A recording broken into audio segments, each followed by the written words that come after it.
quickly to the street she lived on. Surrounded by newly built houses and shops, she pauses next to a shopping centre. She sweeps back the leaves of a tree and reveals an old stone shrine with a lantern on top. She points and tells me, he has known Hiroshima for 80 years, as long as I've known Hiroshima, so it seems like we're both survivors. Keiko was 8 years old on the day the bomb dropped. The scenes confronting her once she escaped the rubble of her home remain with her today. She tells me how other survivors from the blast in the city centre headed towards the hilltop Shinto shrine next to her home, seeking help. Somebody grabbed my ankle and said, "Water, give me water," she remembers. Hundreds of people were coming, she said. They said only, water. Speaking with Kenji, Mikio, Keiko and other survivors, the last of the only generation to have lived through a nuclear attack, I expected it would be these horrifying details of the blast to be what shocked me. But it was the legacy that they lived with that shocked me the most.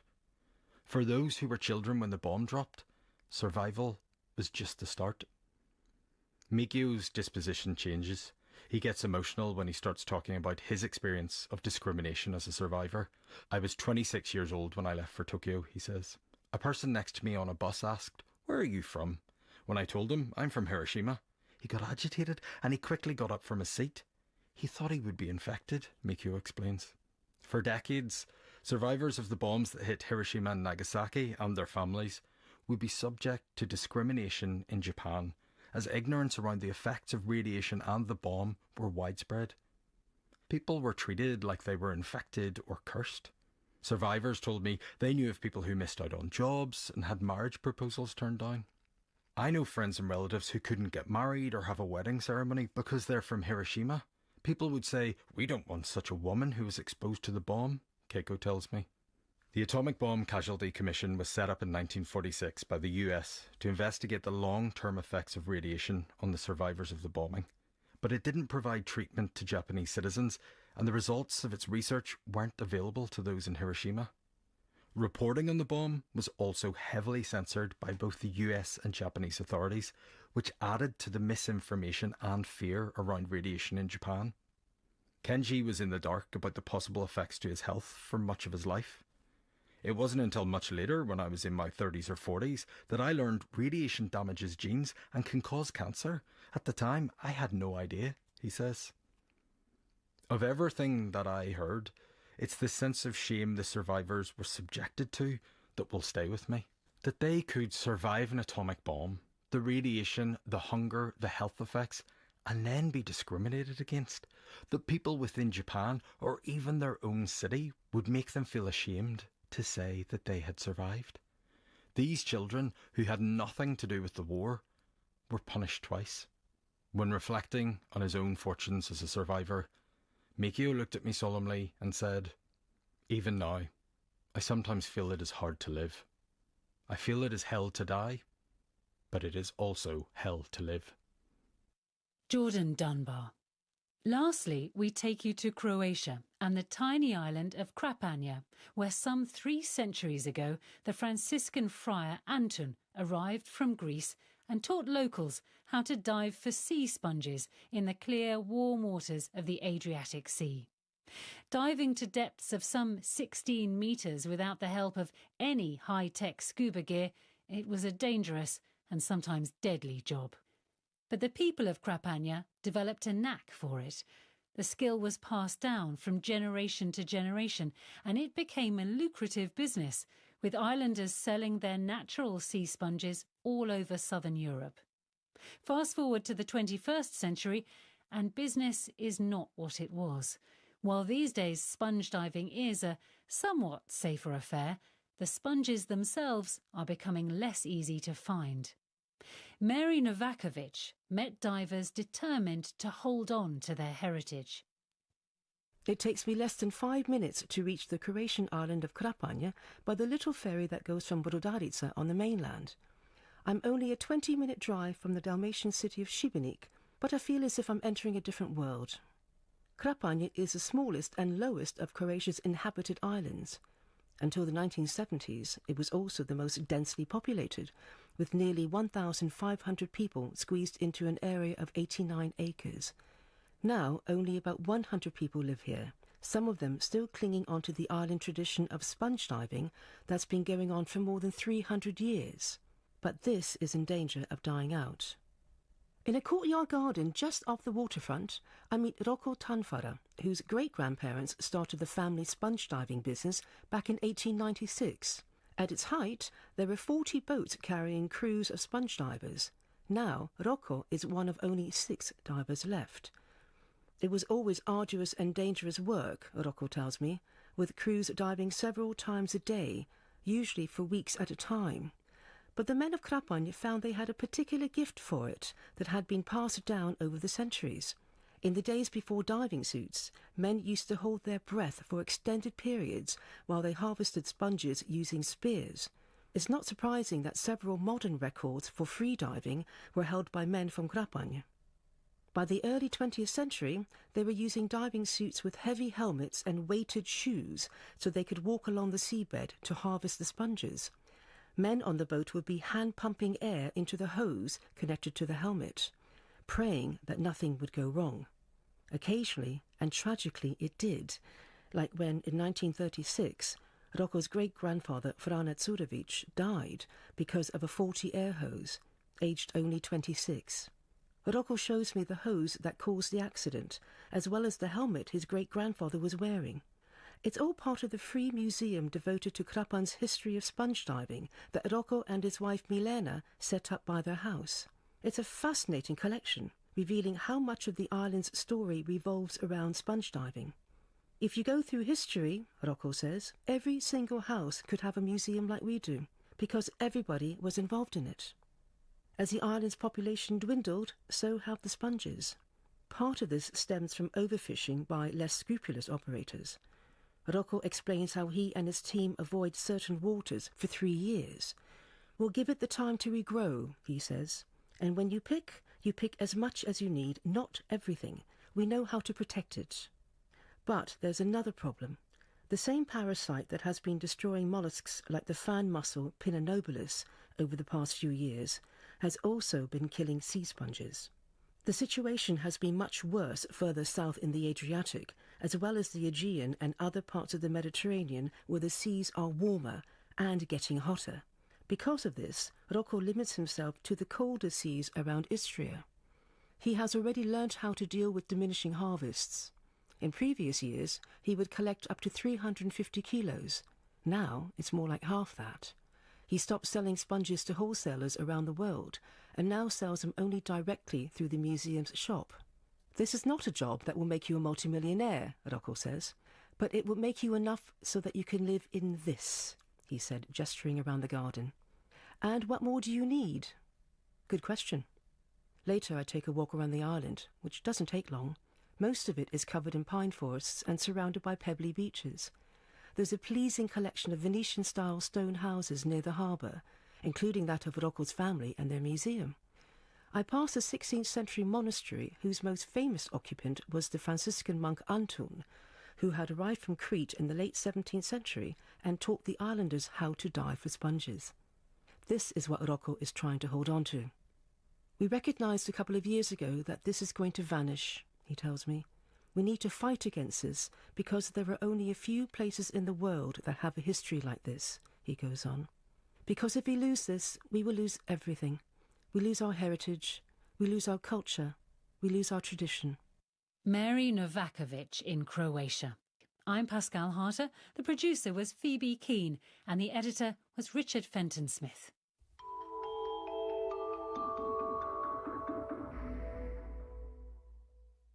That was the BBC programme from our own correspondent. I'm Saroja Coelho. Have a great day. Well, good morning, Manitoba. You are listening to Information Radio here on CBC Radio 189.3 FM, 990 AM in Winnipeg, on the CBC Listen app, and streaming on CBC Manitoba's YouTube channel. I'm Marjorie Dowhouse, in for Marcy Maracusa. Well, what a pleasure to be with you here on this Monday morning. It is August 11th. Let's say good morning to the wonderful crew behind the glass. Sierra Sanders, of course, keeping an eye on your commute this morning. Also, our show director, our tech is Abby Adiyemi. And also a warm hello to our YouTube stream producer, Izika Abdelatif. We have plenty coming up for you today. We do have an air quality statement that is in effect here for Winnipeg. It's going to be a smoky day today, not just here in Winnipeg, but pretty much all around the province. Right now in Winnipeg, we're at 17 degrees. Kind of hard to tell right now, but it is smoky out there. It is a little dark. You'll probably start to see that as the sun comes up. We are currently in Winnipeg under an air quality health index of 10. So that is considered very high, and we're going to be staying there for much of the day today. We're looking at a high of 23 degrees. Just a few showers today here in Winnipeg. Actually, when I stepped outside this morning, it was light rain. That should start to taper off later on this morning. And then we're still looking at a risk of a thunderstorm this afternoon. Now, looking at some of your news headlines, the chief of a rural fire department is asking Manitobans to be prepared before heading out onto waterways after 5 people had to be rescued from the Pinawa Channel on Saturday. We're going to hear more from Pinawa's fire chief coming up in your news. Also, a Winnipeg senior says the province is putting her in an unhealthy situation just to retrieve a check. 90-year-old Evelyn Kenny is on a home oxygen program and needs to be on it 24/7. Manitoba Health is asking people to pick up documents and checks at a downtown office due to a possible looming postal strike. We'll have those coming up in your news headlines with Lauren Donnelly. Just a reminder that if you have a traffic tip, give us a call on the commuter line 204-788-3093. Again, 204-788-3093. And of course, call our listener line here on the show, 204-788-3205, 204-788-3205. We have plenty coming up on the show this hour, but stay tuned here to CBC Radio 1. Coming up next, World Report. Today on Q. I'm Garvey Bailey, sitting in for Tom Power. As the editor-in-chief of a popular hip-hop magazine, Selwyn Seyfu Hines helped propel the careers of artists like Jay-Z and Lauryn Hill. He'll be here to talk about the personal reason behind his new screen adaptation of Washington Black. I'm going to change the world. And that's what you're going to do. Q, this morning at 10:30 in Newfoundland, and on the CBC Listen app, or wherever you get your podcasts. This is World Report. Good morning, I'm Ethel Musa. Australia is joining a growing list of nations planning to recognize a Palestinian state. A two-state solution is humanity's best hope to break the cycle of violence in the Middle East and to bring an end to the conflict, suffering and starvation in Gaza. Prime Minister Anthony Albanese intends to make the recognition at next month's UN General Assembly. He will be joining leaders from Canada, France, and the UK. But Albanese is making it clear conditions must be met, including a commitment that Hamas will have no involvement in any future state. In Israel, pressure is mounting on Prime Minister Benjamin Netanyahu after 5 journalists with Al Jazeera were killed in an Israeli airstrike. It happened yesterday in Gaza City. The CBC's Susan Ormiston has more from Jerusalem. Funerals in Gaza this morning for journalists killed Sunday in an Israeli airstrike. One of them, Anas al-Sharif, was a prominent reporter for Al Jazeera. The IDF confirmed his death, claiming he was the head of a Hamas cell advancing rocket attacks while posing as a journalist. Al Jazeera strongly denies the claim. Managing editor Mohammed Mawad said the Israeli strike targeted a media tent outside Al-Shifa Hospital, killing 5 of his team. Anas was killed and Mohammed Qurayqa was killed by the IDF in their tent. They weren't in a front line or in a military zone or something like that. After months of reporting through famine and rubble and the relentless bombardment, they died where they slept between tasks. The UN has launched an investigation. The Committee to Protect Journalists had warned 2 weeks ago that al-Sharif was in grave danger. And the killing of Anas al-Sharif now is devastating. This is not the first time the Israeli government and the IDF is targeting a journalist. At a news conference Sunday, Prime Minister Benjamin Netanyahu said he directed the Israeli army to allow more journalists to enter Gaza, but offered no details. International media, including the CBC, are barred by Israel from entering the territory. Susan Ormiston, CBC News, Jerusalem. The Premier of Newfoundland and Labrador says after a weekend of hot temperatures and high winds, the Kingston wildfire has burned more structures. Here's Premier John Hogan. Unfortunately, we can't, based on the suppression efforts and the smoke, evaluate exactly what structures are lost at this time, but we will continue to evaluate and provide that detailed information to the individuals as soon as we can. The Kingston fire is the biggest fire burning on the Avalon Peninsula in the Conception Bay North area.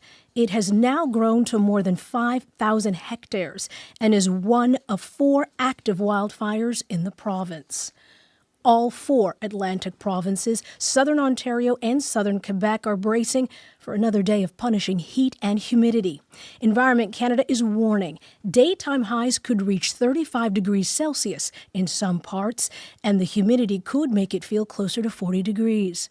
It's recommending people drink water in these conditions and keep a close eye out for signs of heat exhaustion.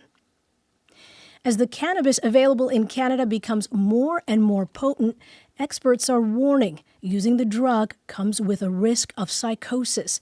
New research in the Canadian Medical Association Journal aims to raise awareness among healthcare practitioners about who it could affect and how to treat it. Alison Northcott has details.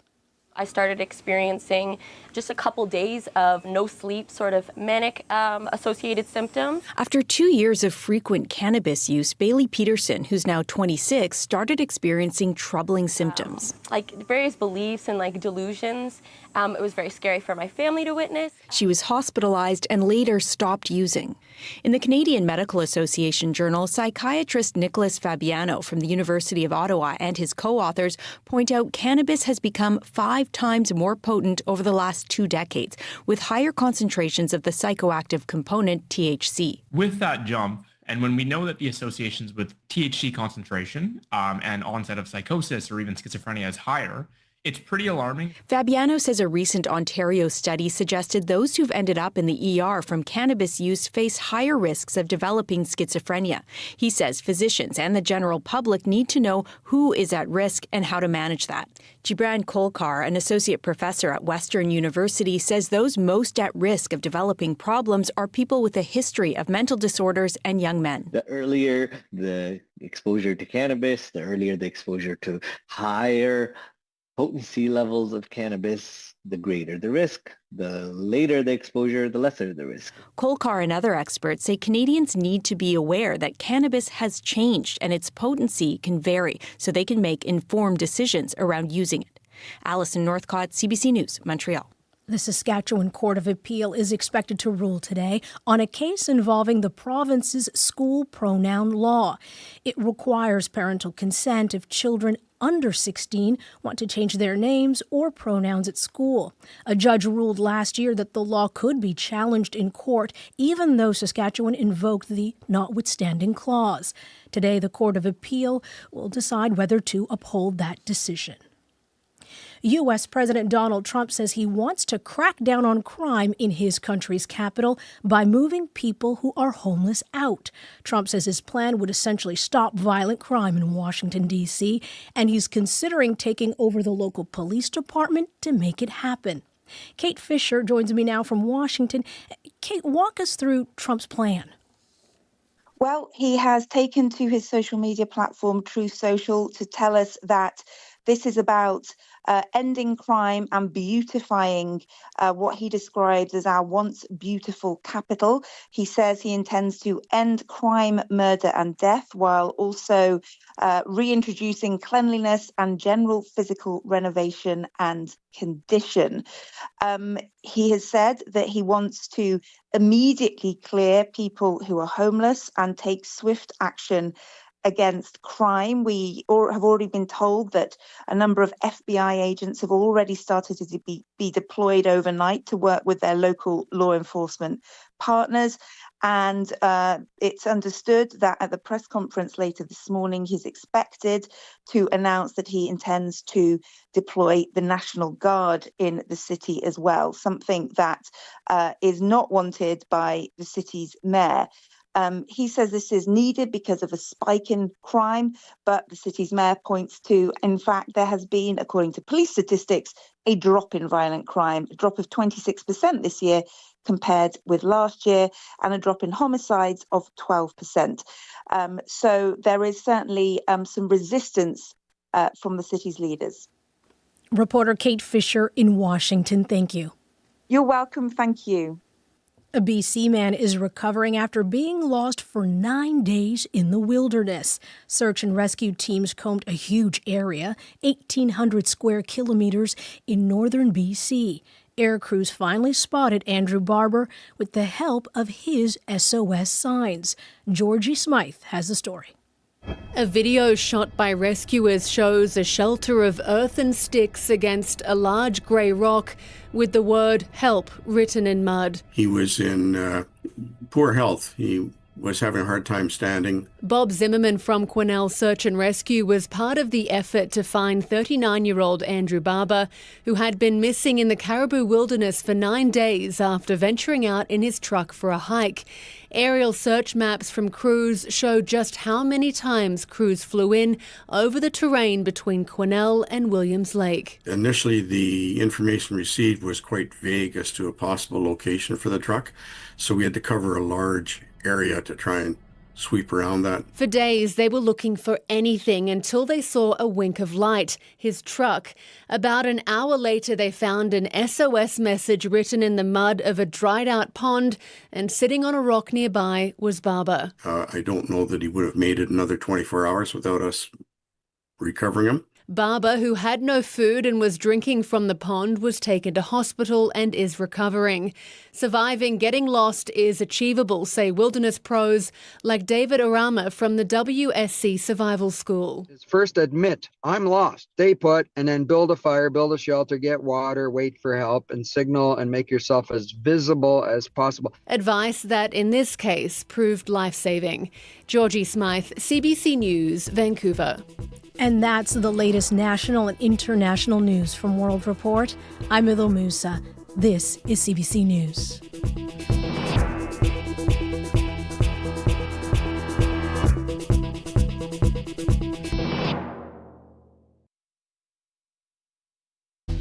Good morning, Manitoba. You're listening to Information Radio here on CBC Radio 189.3 FM, 990 AM in Winnipeg. On the CBC Listen app and streaming on CBC Manitoba's YouTube channel, I'm Marjorie Dowhouse in for Marcy Marcusa this morning. Thank you so much for joining us.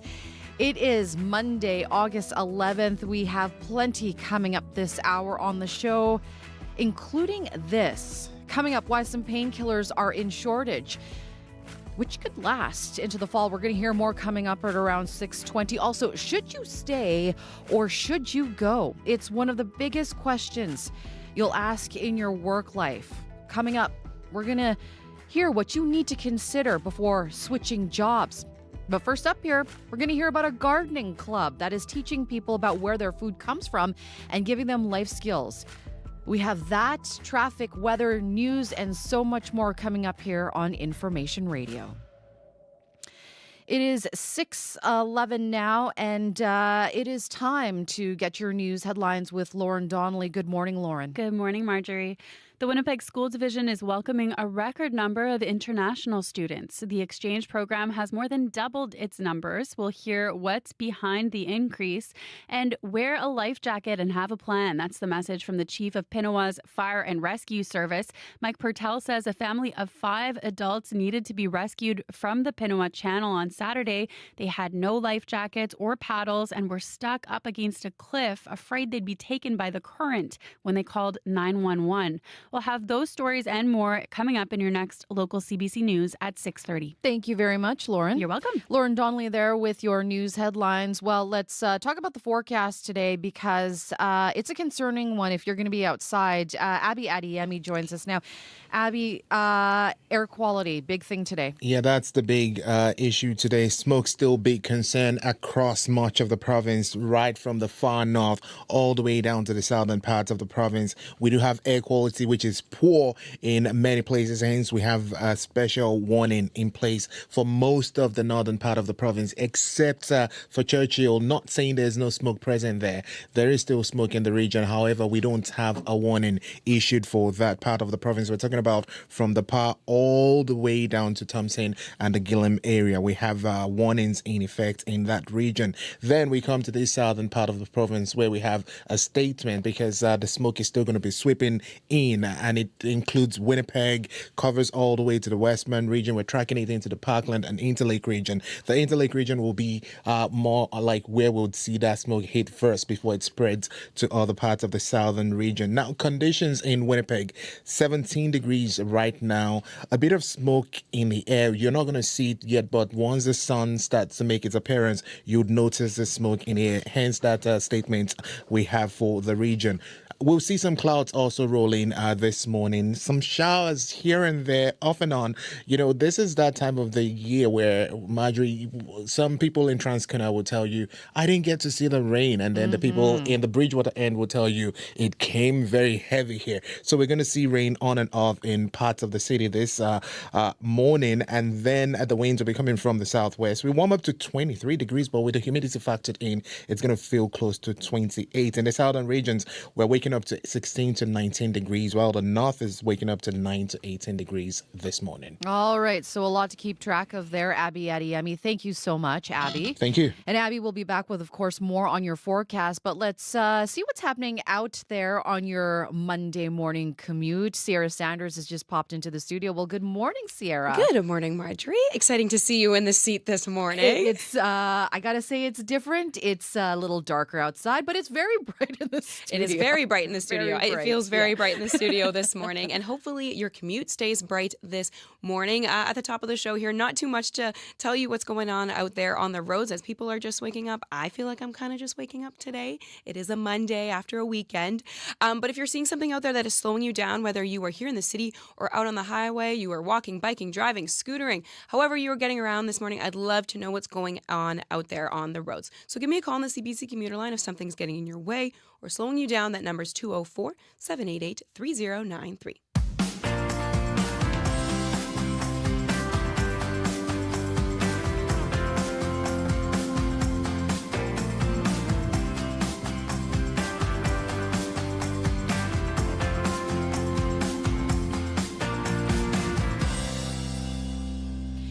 It is 6:15 now. Well, the Norwest Co-op Community Food Center has a gardening club. Every Friday during July and August, people walk through the garden and learn about plants. They offer workshops, gardening activities, and allow people to help harvest, giving people a way to learn where their food comes from.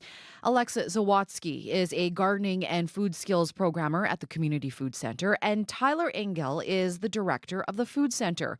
Here's part of their conversation with Weekend Morning Show guest host Bruce Layden. Alexa, tell me about the gardening club. What is it? Why did you start it? Yeah, so... Why are you passionate about it?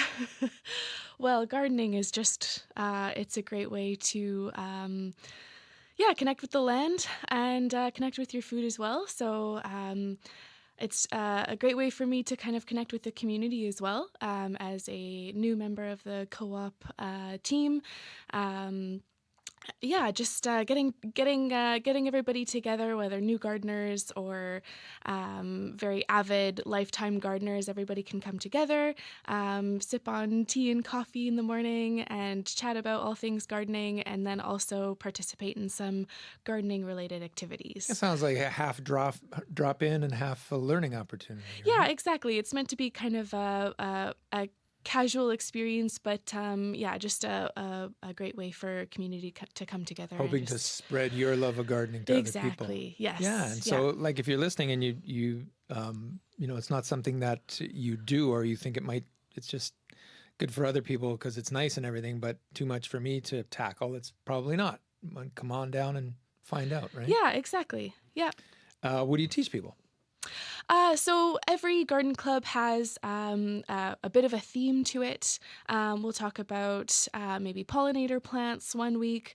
We'll talk about harvesting techniques the next week, maybe watering in drought-like conditions, which feels very relevant this year, especially the next week. So yeah, just and people can come with questions as well and ask me or other avid gardeners maybe some questions they have about their own gardens as well. Excellent. Very cool. And what's it like when people do come down? What are the responses you're getting? Are you finding a lot of people have an interest as well? Yeah, for sure. Yeah, there's we've had a lot of very avid gardeners come out, and it's always great to see the passion that people have around gardening and express the challenges too, but always in a way that's very productive, I think. And yeah, still trying to get more people out because it's a lot of fun and it's a great way to learn from each other as well. And Tyler, we don't want to leave you out. Tell me what the whole overall goal is. So the overall goal is the we're going through a kind of a reimagining of our urban farm and our garden program. Okay. And we're trying to make it a little bit more people-centric. We're trying to get the community involved as much as possible, not just in kind of growing, weeding, and the regular type things, but we also want to start including them in leadership capacity as well. I see, yeah. And so we want the community to really start choosing the direction of the farm and taking that leadership role. Good. Yeah. Tell me more about the Norwest Co-op, the Community Food Center. So Norwest Co-op Community Food Center is a fantastic, wonderful place where we create a lot of meals for the community, and we're really community centered around food. Oh, good. So we hire chefs to make meals for our community, and we're really about quality over quantity. And so every one of our meals is different, made with love by our chefs, and by a number of different volunteers who help support the program too.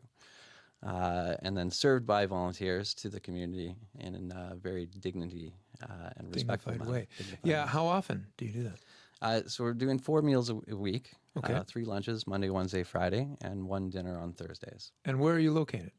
We are located on 61 Tyndall Avenue. It's close by Keewatin and Burrow Street. Oh, yeah, Burroughs in Keewatin. Awesome. And so tell me about the people who come. You spoke to one of our producers, Cal Cadan. You're telling a story about how people are really taking ownership of their plants. That's right. Tell me about that one. And that's kind of our vision for the entire urban farm is making that happen. But we have a number of children that from the community that come out and often during lunchtime, and they'll see Alexa out into the garden and head out there. And there's been a number of times where Alexa has had them planting a number of things in the above ground gardens in the back.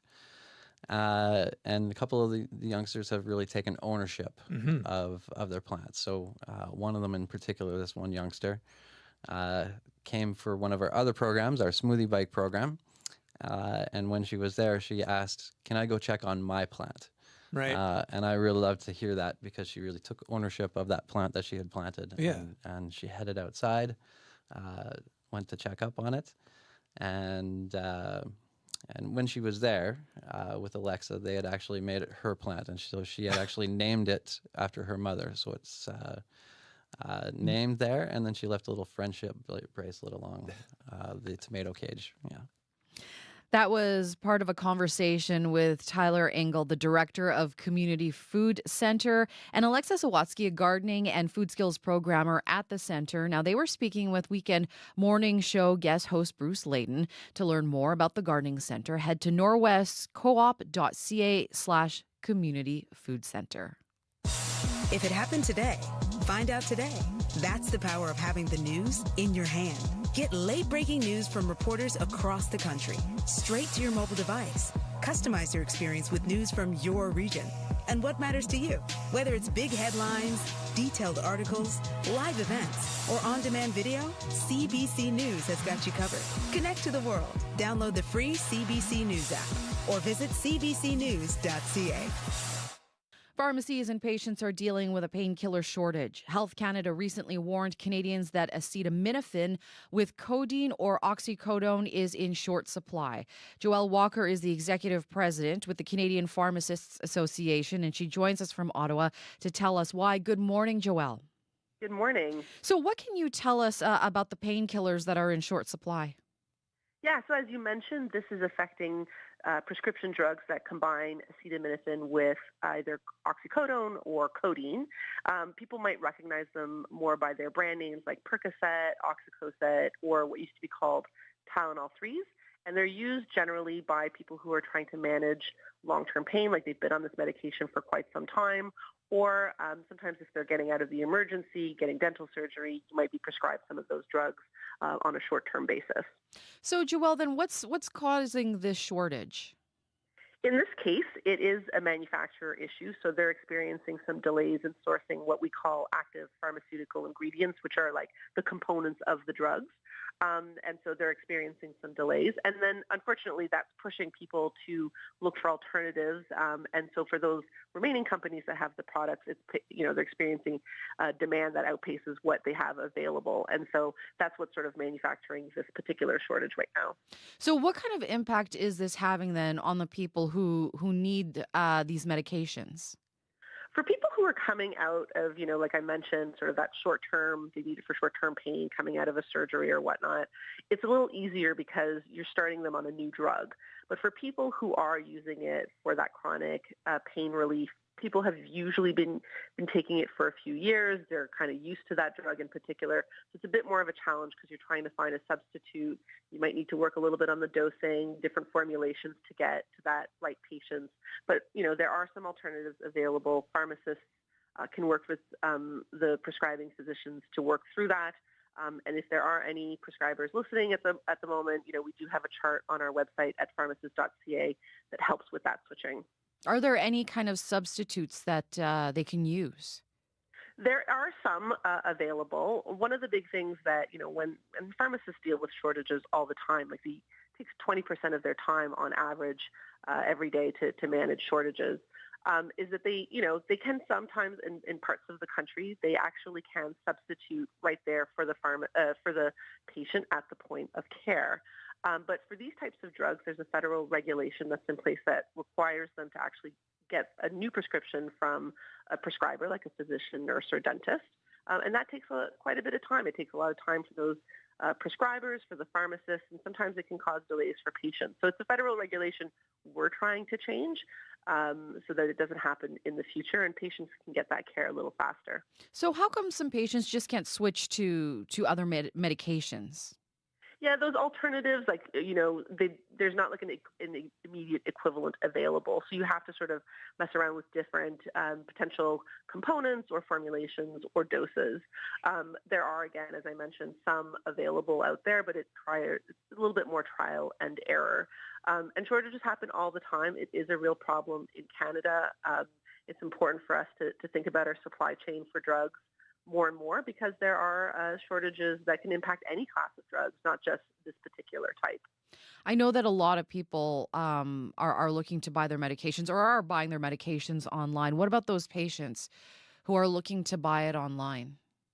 So a couple of pieces of advice, go to your pharmacy fairly early. Don't wait for, the last day when you're running out because you do have to get a new prescription. Also, be very careful of what you source online, as you mentioned, because if it's not, available at your local pharmacy or any of your local pharmacies, the odds are it's not available online either. And there are some websites that exist that, take advantage of people. Unfortunately, the products might not be Health Canada approved. There are some bad actors out there. So just make sure you're really looking into that source, making sure that it is a legitimate pharmacy and that might be able to serve you. Joelle, when do you think that we could see this supply shortage come to an end? We're expecting it towards the end of September. pharmacists will probably, and we're hearing this from many pharmacists across the country, instead of dispensing a 30-day supply, they'll tend to dispense more of a 30-day supply so that they can serve more patients in this interim period where there is sort of that low supply. So it wouldn't be unusual to see pharmacists go down to 30 days. Finally, what's your message for patients who might be worried about this? Again, speak to your pharmacist. It is something that they can manage. They'll work with you to, depending on what you're using now, what your condition is, they'll work with you to find an alternative with you, and try to go early and not wait till the last day. Joelle, really do appreciate you joining us on the show today to talk about this. Thank you so much. Joelle Walker is the Executive Vice President with the Canadian Pharmacists Association. For breaking news as it happens, stay with CBC News. For the latest updates and what it means for Canadians, stay with CBC News. When the biggest stories break, both at home and around the world, stay with CBC News. Well, it is coming up now to 6:28. Winnipeg singer-songwriter Leith Ross says this next song came from a place of, quote, radical optimism inspired by the world they're fighting to create. From Leith Ross, this is I Can See the Future.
That is Leith Ross with I Can See the Future. Well, still ahead here on Information Radio, we will talk to a Canadian charity which has been granted access to Gaza. They will be delivering much needed aid to a part of the territory this week. Stay tuned for that.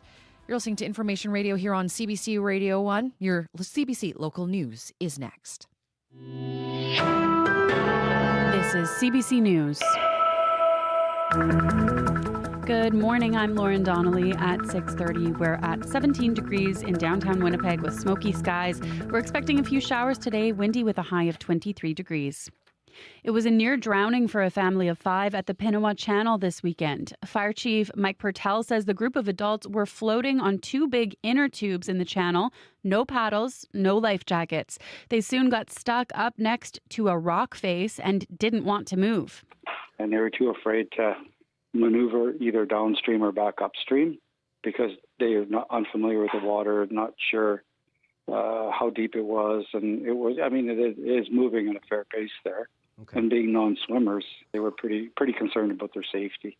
He's urging people to wear life jackets, have a plan, and bring their cell phones if they need to call for help. A Winnipeg senior on oxygen says the province is making her go out in the smoke to pick up a check. Manitoba Health is asking people to pick up documents and checks at downtown offices due to a possible postal strike. 90-year-old Evelyn Kenny is on a home oxygen program. She gets reimbursed $435 each month for the tanks she buys by Manitoba Health. There was no check in the mail last month, and she was told to pick it up downtown. She doesn't drive and worries about the poor air quality due to wildfire smoke. She's already using more oxygen because of it. It's making my condition worse with stress. And it just feels like I'm fighting this battle by myself. Like it's a lot of money for me. She's about to be $800 out as the next withdrawal for oxygen comes out this week. Her son has already come in twice from Gimli to get the check, but it wasn't ready either time. CBC has reached out to Manitoba Health for comment. The Winnipeg School Division will welcome a record number of international students this coming school year. It's more than doubling from 70-ish to 180 students. Aaron Benarosh is the head of recruitment for international students with the division. He's not too surprised by the uptick. It's partly fueled by the world's souring relationship with the U.S. We have taken some students that were supposed to go to the United States, and the parents themselves are starting to become hesitant because of the political culture that's kind of developed. I know for many of my meetings with agencies, it's definitely a concern. Even though this year will be record-breaking, the school division is looking to bump that number even higher come next year. Air travelers may see picketing flight attendants today at airports in Toronto, Montreal, Calgary, and Vancouver. It's part of a national day of action. Last week, Air Canada flight attendants voted overwhelmingly in favor of a strike mandate. They could walk off the job as early as August 16th. A Regina couple has developed an app to support people on the road to addiction recovery. It's called Alchemist One, offering a library of content from guided meditations to personal stories from people in active recovery. The app was created by CEO Adam Geiger with COO and partner Chelsea Galloway, both of whom have faced addiction themselves. What happens when you exchange relapse with just that 5 minutes of mindful reflection? You can really change everything, because as we know, when relapse happens, it can be long lasting and pretty destructive. So yeah, we really just wanted to build something that was that daily companion that lived in your pocket. Alchemist One already has a growing community of close to 6,000 downloads. People with passion for tattoos descended on the Red River exhibition grounds this weekend for the 7th annual Winnipeg Tattoo Convention. More than 250 artists from around the world took part in the event. One of them was Ryan Usher with Lighthouse Tattoo, who came all the way from Australia. Winnipeg didn't strike me, or doesn't strike me, as the kind of place that would sort of drag all these people to it. You know, you'd expect it in somewhere like Toronto or Vancouver or Montreal, you know. So it's awesome to see that, you know, I don't know, you come to a place like this and an event like this is happening, and, you know, it's great. Usher says he hopes to be back again in the future. The event wrapped up yesterday. And that is your CBC News from Winnipeg. Well, thank you very much there, Lauren. You're welcome, Marjorie. Lauren Donnelly there with your CBC local news. It is 6:34 and you're listening here to Information Radio on CBC Radio 1, 89.3 FM, 990 AM in Winnipeg. And on the CBC Listen app and streaming on CBC Manitoba's YouTube channel. Let's turn our attention now to the forecast, because, Abby, as the sun is coming up here, I am really starting to see that haze out there. It is a smoky day today, pretty much right across the province. Yeah, across the province, smoke continues to impact the air quality for much of the province this morning. We're talking about very high health risk. We're looking at the range of 10 plus in a lot of regions. That's why we have these air quality warnings and even statements which remains in effect for most of the province. Looking at the northern part from the Par through Norway House all the way further north to Thompson, Gillam, Lynn Lake, Leaf Rapids, Shimadawa, we're seeing smoke very heavy in that region. And then down south, the smoke will be sweeping in. We're already seeing it. If you look at the rooftops of most high-rise buildings, you'd see the smoke really high up already up there. So you need to take it easy out there. If you notice the smoke affecting you, spend less time outside. Take a break as much as possible if you walk outside in the open. For Winnipeg right now, 17 degrees. It's smoky outside. The clouds will get, it's going to be cloudy as we get into the morning.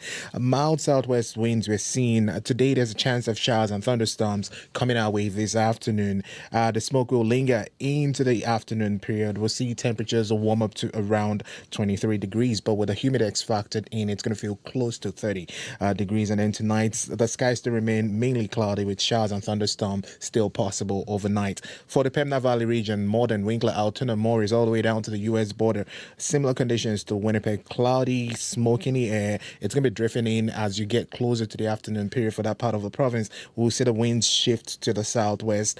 Temperatures warm up to 23 degrees as well. Then we look at the Westman region, Brandon all the way down to Minnedosa. We're seeing temperatures around 17 degrees at this point.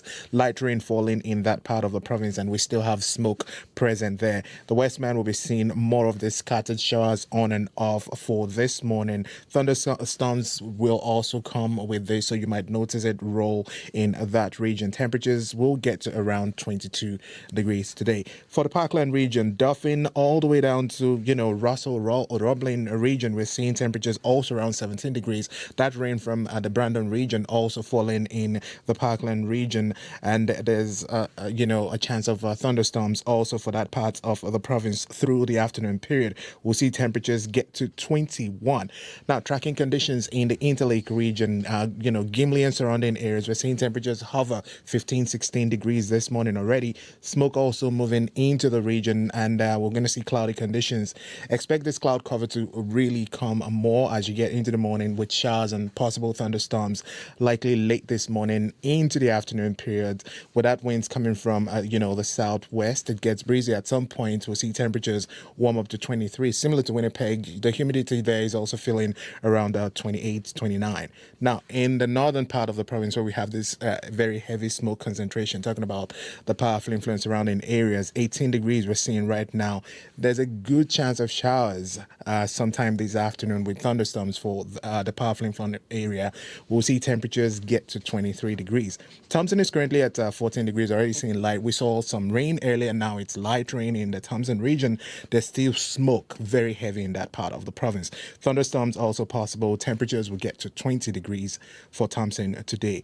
The only part of the north where we don't have the warning, which is Churchill, temperatures just below 10 at this point. 9 degrees, mostly cloudy. Some showers also starting the afternoon period.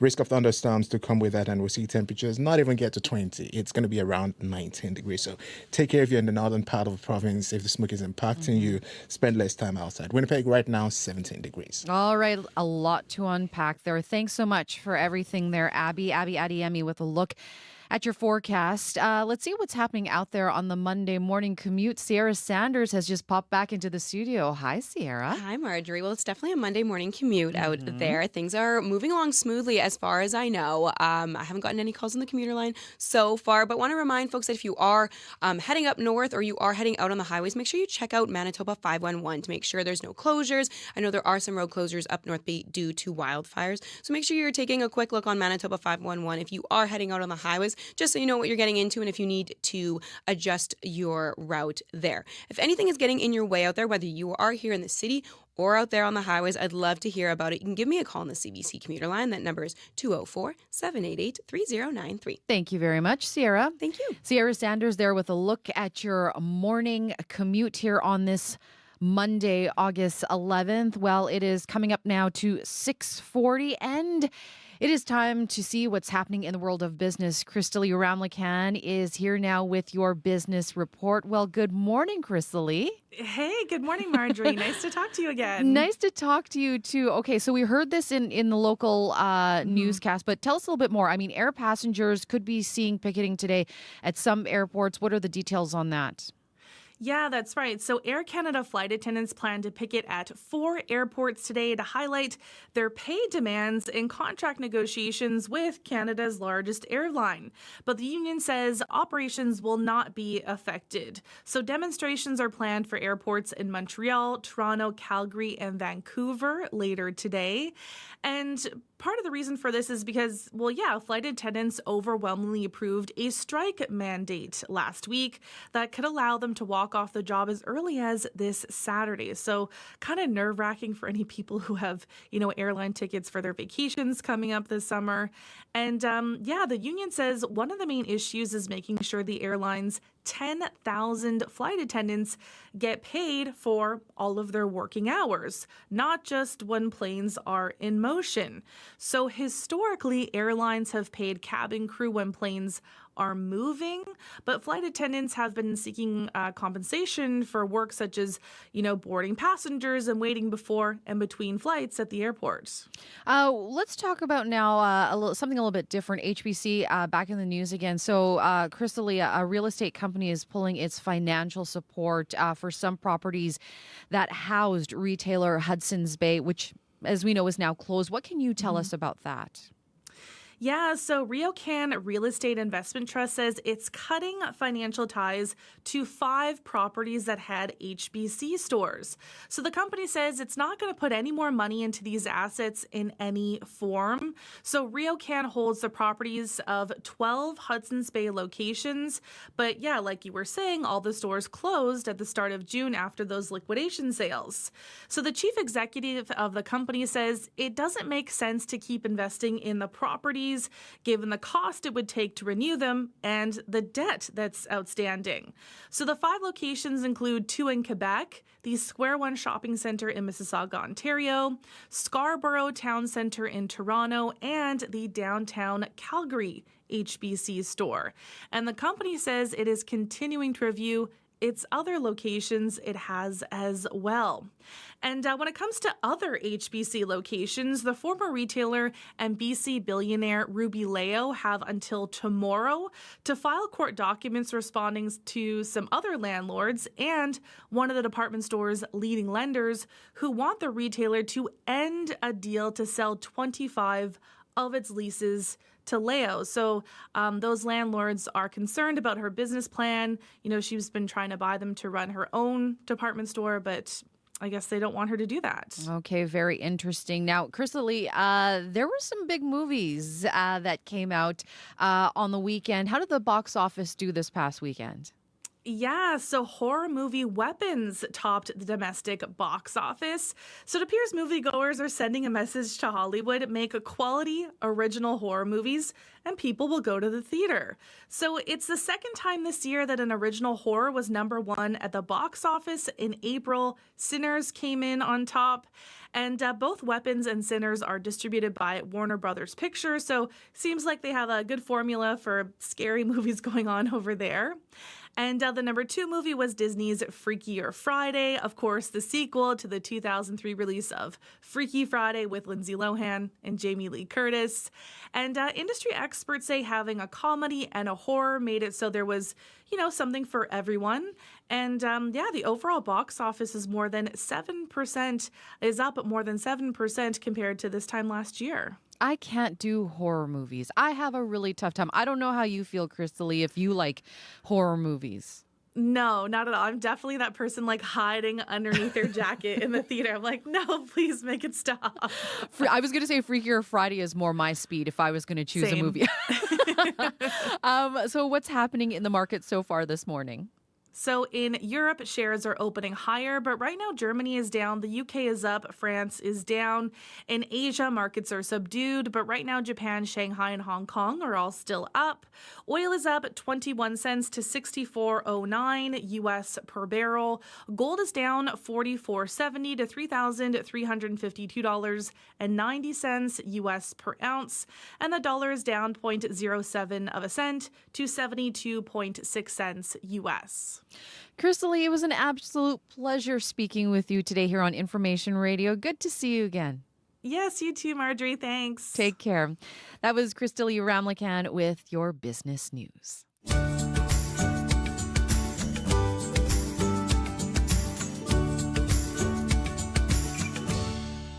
17 degrees right now in Winnipeg. We are seeing some smoke out there again. Air quality, a special air quality statement for Winnipeg and much of Manitoba today.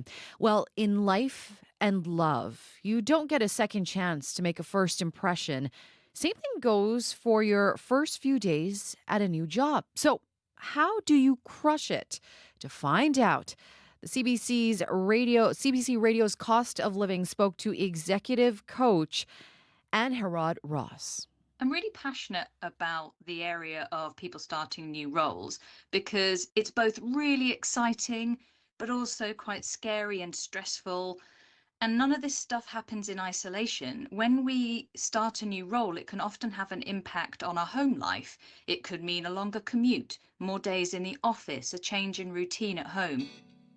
So it causes a huge amount of change in our lives.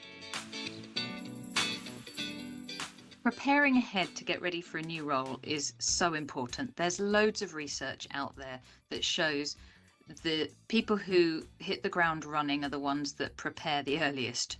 So use the time you have, if you have any between roles, to really think about what you want from your next role.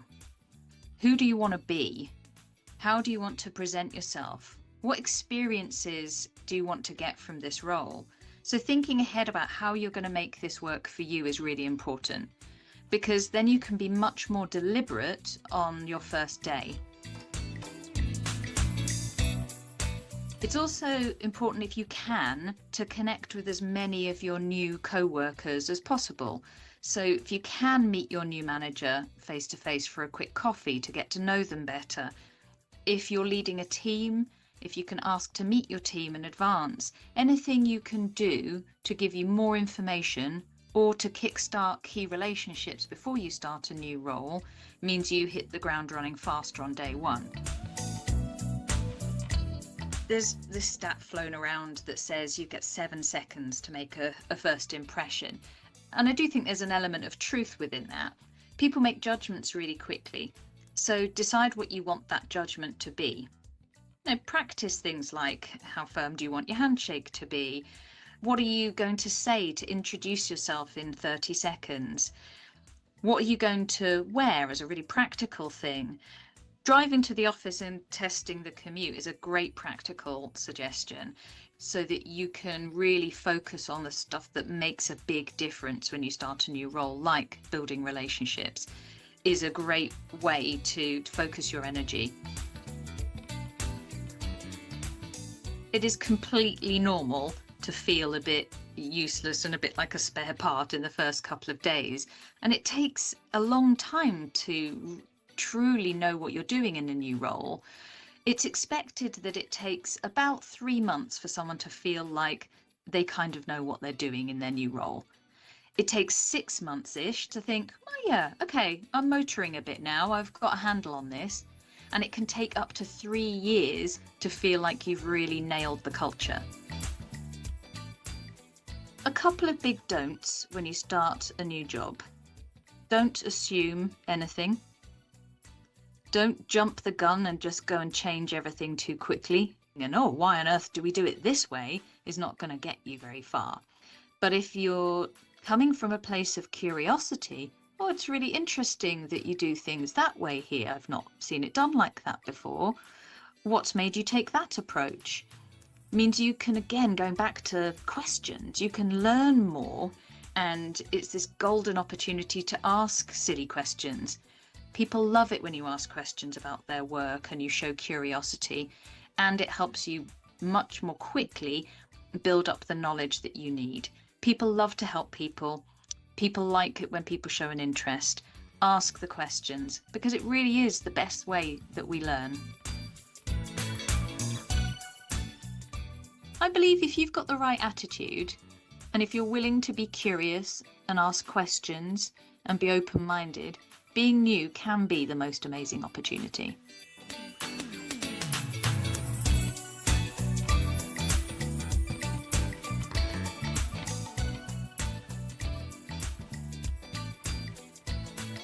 And Herod Ross is an executive coach based in Reading, England. Thanks to our friends at the Cost of Living for putting that together for us. For more stories about how money shapes our lives in ways big and small, check it out wherever you get your podcasts, and tune into the Cost of Living on CBC Radio 1 tomorrow morning at 11:30 a.m. As wildfires impact our province, keep up to date with CBC. For the latest information, listen to CBC Radio 1. Visit cbc.ca/Manitoba or the CBC News app. For people who have a limited data plan or are running into spotty mobile service on the road, visit cbc.ca/lite. That's cbc.ca/LITE.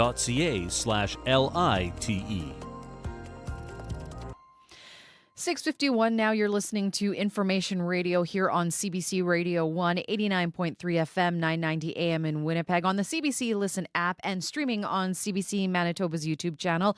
I'm Marjorie Dowhouse in for Marcy Marcusa this morning. No, it is not a mistake. You are not watching Radio Noon. It is Information Radio. We do have an special air quality statement that's been issued for Winnipeg and pretty much most of the province. Air quality warning up north. Right now in Winnipeg, our air quality health index is at around a 10, which is considered very high. We are seeing smoke around the city, around the province. That is expected to actually blow out by this afternoon. Still looking at a few showers here this morning, should taper off. And then a risk of thunderstorm this afternoon. High of 17 degrees right now in Winnipeg. We're expecting a high of 23. And of course, Abby will join us later on in the program with the very latest on your weather. Well, for over a year, international aid organizations have been warning of famine in Gaza and alerting the world to children dying of starvation. Human Concern International is a Canadian aid organization, and this week they will be loading up a ship in Cyprus and eventually heading to Gaza. They have been granted permission to bring in much-needed aid. Joining us now is Iftikhar Sheikh Ahmad. She is their Global Programs Chief Officer, and we've reached her in Amman, Jordan this morning. Good morning. Thank you for joining us, Iftikhar. Good morning. Thank you for having me. What are the goods that you will be bringing to Gaza? We're going to be bringing staples such as oil, flour, rice, and beans. But I need to mention that this is not enough. We are not having permission, or actually Israel have imposed restrictions on critical food, such as baby food, which the babies need because starving mother cannot breastfeed. The protein coming from animals, which is meat and chicken, is not allowed. The food is more calorie count rather than nutritional value that we are getting into Gaza. But for us, this is a start just to be able to deliver and save lives. As you mentioned there, the items that you are and not able to bring with you, but this is a start. So what impact are you hoping that this shipment will have? We are hoping that this shipment actually will serve the most vulnerable among the starved population of Gaza. And by that, I mean the children, the people with disability, the elderly, the women, in a very dignified and safe manner, because these people, they cannot run after the airdrops. They cannot walk for 10 to 12 kilometers one direction just to reach the death traps. That's what we call them in the humanitarian sector, the one run by the Gaza Humanitarian Foundation that is actually backed Israeli new mechanism since the month of May in Gaza. Now, your organization has been operating in Gaza for many years. How would you describe the conditions on the ground at this point? The conditions are just getting worse by the moment. If I compare it to the time that I spent in Gaza this last March, it's worse. Most of the water is contaminated in Gaza. While we try, we strive to actually have filtered water to deliver to the people there, but it's a fact that most of the water available is contaminated. Infrastructure destroyed. 80% of Gaza Strip structure has been totally destroyed. You can see sewage water in the streets, and it's summertime, so that trigger lots of diseases, garbage piling up, and on top of that, the famine that has spread widely among the population of Gaza. Israel has been blocking aid entirely, or in great part, for almost 2 years. Why do you think that you have been given permission to bring this delivery?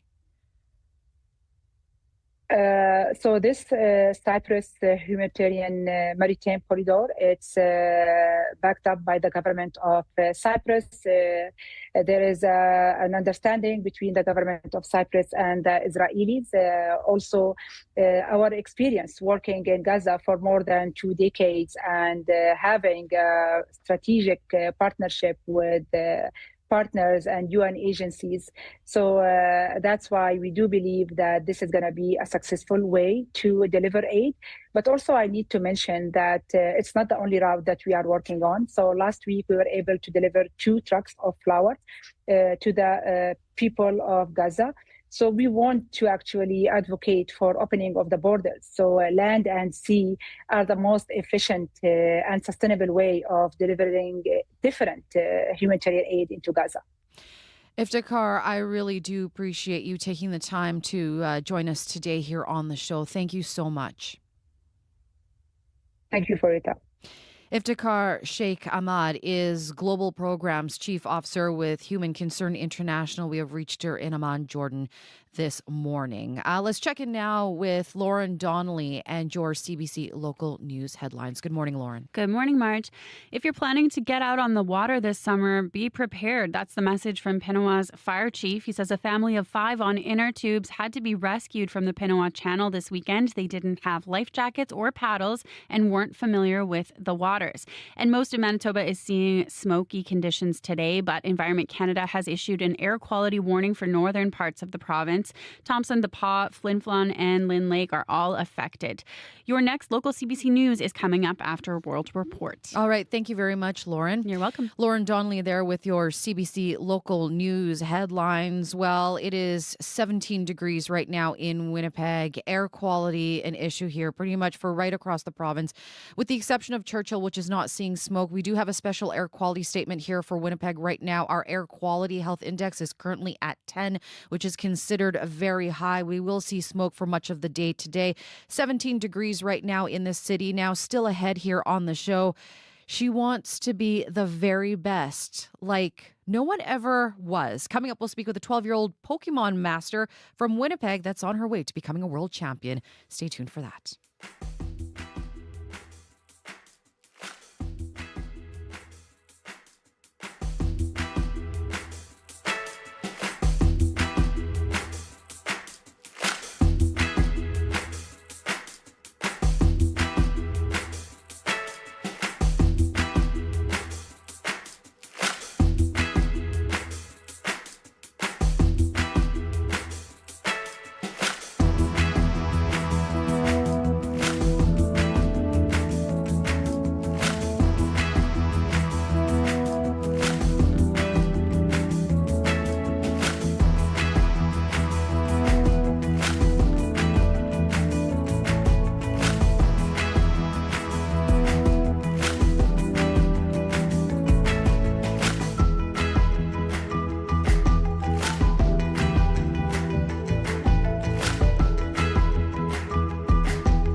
Today on The Current. I'm Rebecca Zanbergen. Prime Minister Mark Carney was in British Columbia last week announcing help for Canada's softwood lumber industry. The forest industry is a pillar of the Canadian economy. 200,000 jobs across the country. But workers worry it won't be enough with the U.S. imposing new anti-dumping duties. That's coming up on The Current. The Current, this morning at 8:37, 9:07 in Newfoundland, and on the CBC Listen app. This is World Report. Good morning, I'm Ethel Musa. Australia is joining a growing list of nations planning to recognize a Palestinian state. A two-state solution is humanity's best hope to break the cycle of violence in the Middle East and to bring an end to the conflict, suffering and starvation in Gaza. Prime Minister Anthony Albanese intends to make the recognition official at next month's UN General Assembly. He will be joining leaders from Canada, France, and the UK. But Albanese is making it clear conditions must be met, including a commitment that Hamas will have no involvement in any future state. European foreign ministers are holding an emergency strategy meeting on the war in Ukraine. U.S. President Donald Trump and Russian President Vladimir Putin are set to discuss paths to ending the war later this week in Alaska. But the EU says any ceasefire talks must include Ukraine. Crystal Gumansing reports from London. It will be theatrical. It will look full of razzmatazz. Simon MacDonald, the former head of the UK Foreign Office, warns the world should brace for the meeting between Presidents Donald Trump and Vladimir Putin. He is going to ask for things that nobody else would concede, nobody else with the possible exception of Donald Trump. European Union Foreign Policy Chief Kaja Kallas said the US has the power to force Russia to negotiate seriously. EU leaders will have to have faith that'll happen. They're not invited Friday, neither is Ukraine. Today, EU foreign ministers are meeting virtually. Radek Sikorski is Poland's foreign minister. We all want peace, but it has to be a fair one. And to get to a fair one, we need concessions from Russia. Since Putin launched his full-scale invasion of Ukraine, there's been no indication he's willing to give up on his war aims of permanently taking Ukrainian territory. Trump has suggested there could be a swapping of land. Ukraine's president says they will not give up any territory, land they've been defending with their lives. Constitutionally, before any territory could be conceded, it would need to be put to a vote for Ukrainians to approve. Crystal Gumansing, CBC News, London. The Premier of Newfoundland and Labrador says after a weekend of hot temperatures and high winds, the Kingston wildfire has burned more structures. Here's Premier John Hogan. Unfortunately, we can't, based on the suppression efforts and the smoke, evaluate exactly what structures are lost at this time, but we will continue to evaluate and provide that detailed information to the individuals as soon as we can. The Kingston wildfire is the biggest fire burning on the Avalon Peninsula in the Conception Bay North area. It has now grown to more than 5,000 hectares and is one of 4 active wildfires in the province. All 4 Atlantic provinces, southern Ontario and southern Quebec, are bracing for another day of punishing heat and humidity. Environment Canada is warning daytime highs could reach 35 degrees Celsius in some parts, and the humidity could make it feel closer to 40 degrees. In New Brunswick, conditions are prime for the 12 wildfires already burning there. And as Brett Ruskin reports, there is a new wildfire spreading rapidly on the outskirts of Moncton. Maritimers are used to wet weather, which is why this summer is so unusual. Nova Scotia, PEI, and southern New Brunswick haven't seen a significant rainfall for more than 2 months. On the Canadian wildfire map, the east coast is lit up red with the fire threat level at extreme. Just outside Moncton, New Brunswick's largest city, crews are fighting an out-of-control fire. The water hoses are taking such a toll on the municipal system that some parts of the city are under a boil water advisory due to stirred-up sediment in the supply. Farther north, near Miramichi, another fire has seen 3 homes and a cottage evacuated, with a dozen other families on alert, told to be ready to leave if the flames get closer. Even with water bombers, helicopters, and crews on the ground, the provincial Minister of Natural Resources said under the current conditions, that fire is beyond control. In Nova Scotia and New Brunswick, officials have closed the woods, banning any activities in forested areas for fear it could spark more fires. Looking ahead at the forecast, it will be at least a few more days without rain. Brett Ruskin, CBC News, Halifax. The Saskatchewan Court of Appeal is expected to rule today on a case involving the province's school pronoun law. It requires parental consent if children under 16 want to change their names or pronouns at school. A judge ruled last year that the law could be challenged in court, even though Saskatchewan invoked the notwithstanding clause. Today, the Court of Appeal will decide whether to uphold that decision. Nearly a dozen groups have intervened in the appeal, including the Government of Alberta, which argued in support of Saskatchewan. As the cannabis available in Canada becomes more and more potent, experts are warning using the drug comes with a risk of psychosis. New research in the Canadian Medical Association Journal aims to raise awareness among healthcare practitioners about who it could affect and how to treat it. Alison Northcott reports. I started experiencing just a couple days of no sleep, sort of manic associated symptoms. After 2 years of frequent cannabis use, Bailey Peterson, who's now 26, started experiencing troubling symptoms. Like various beliefs and delusions. It was very scary for my family to witness. She was hospitalized and later stopped using.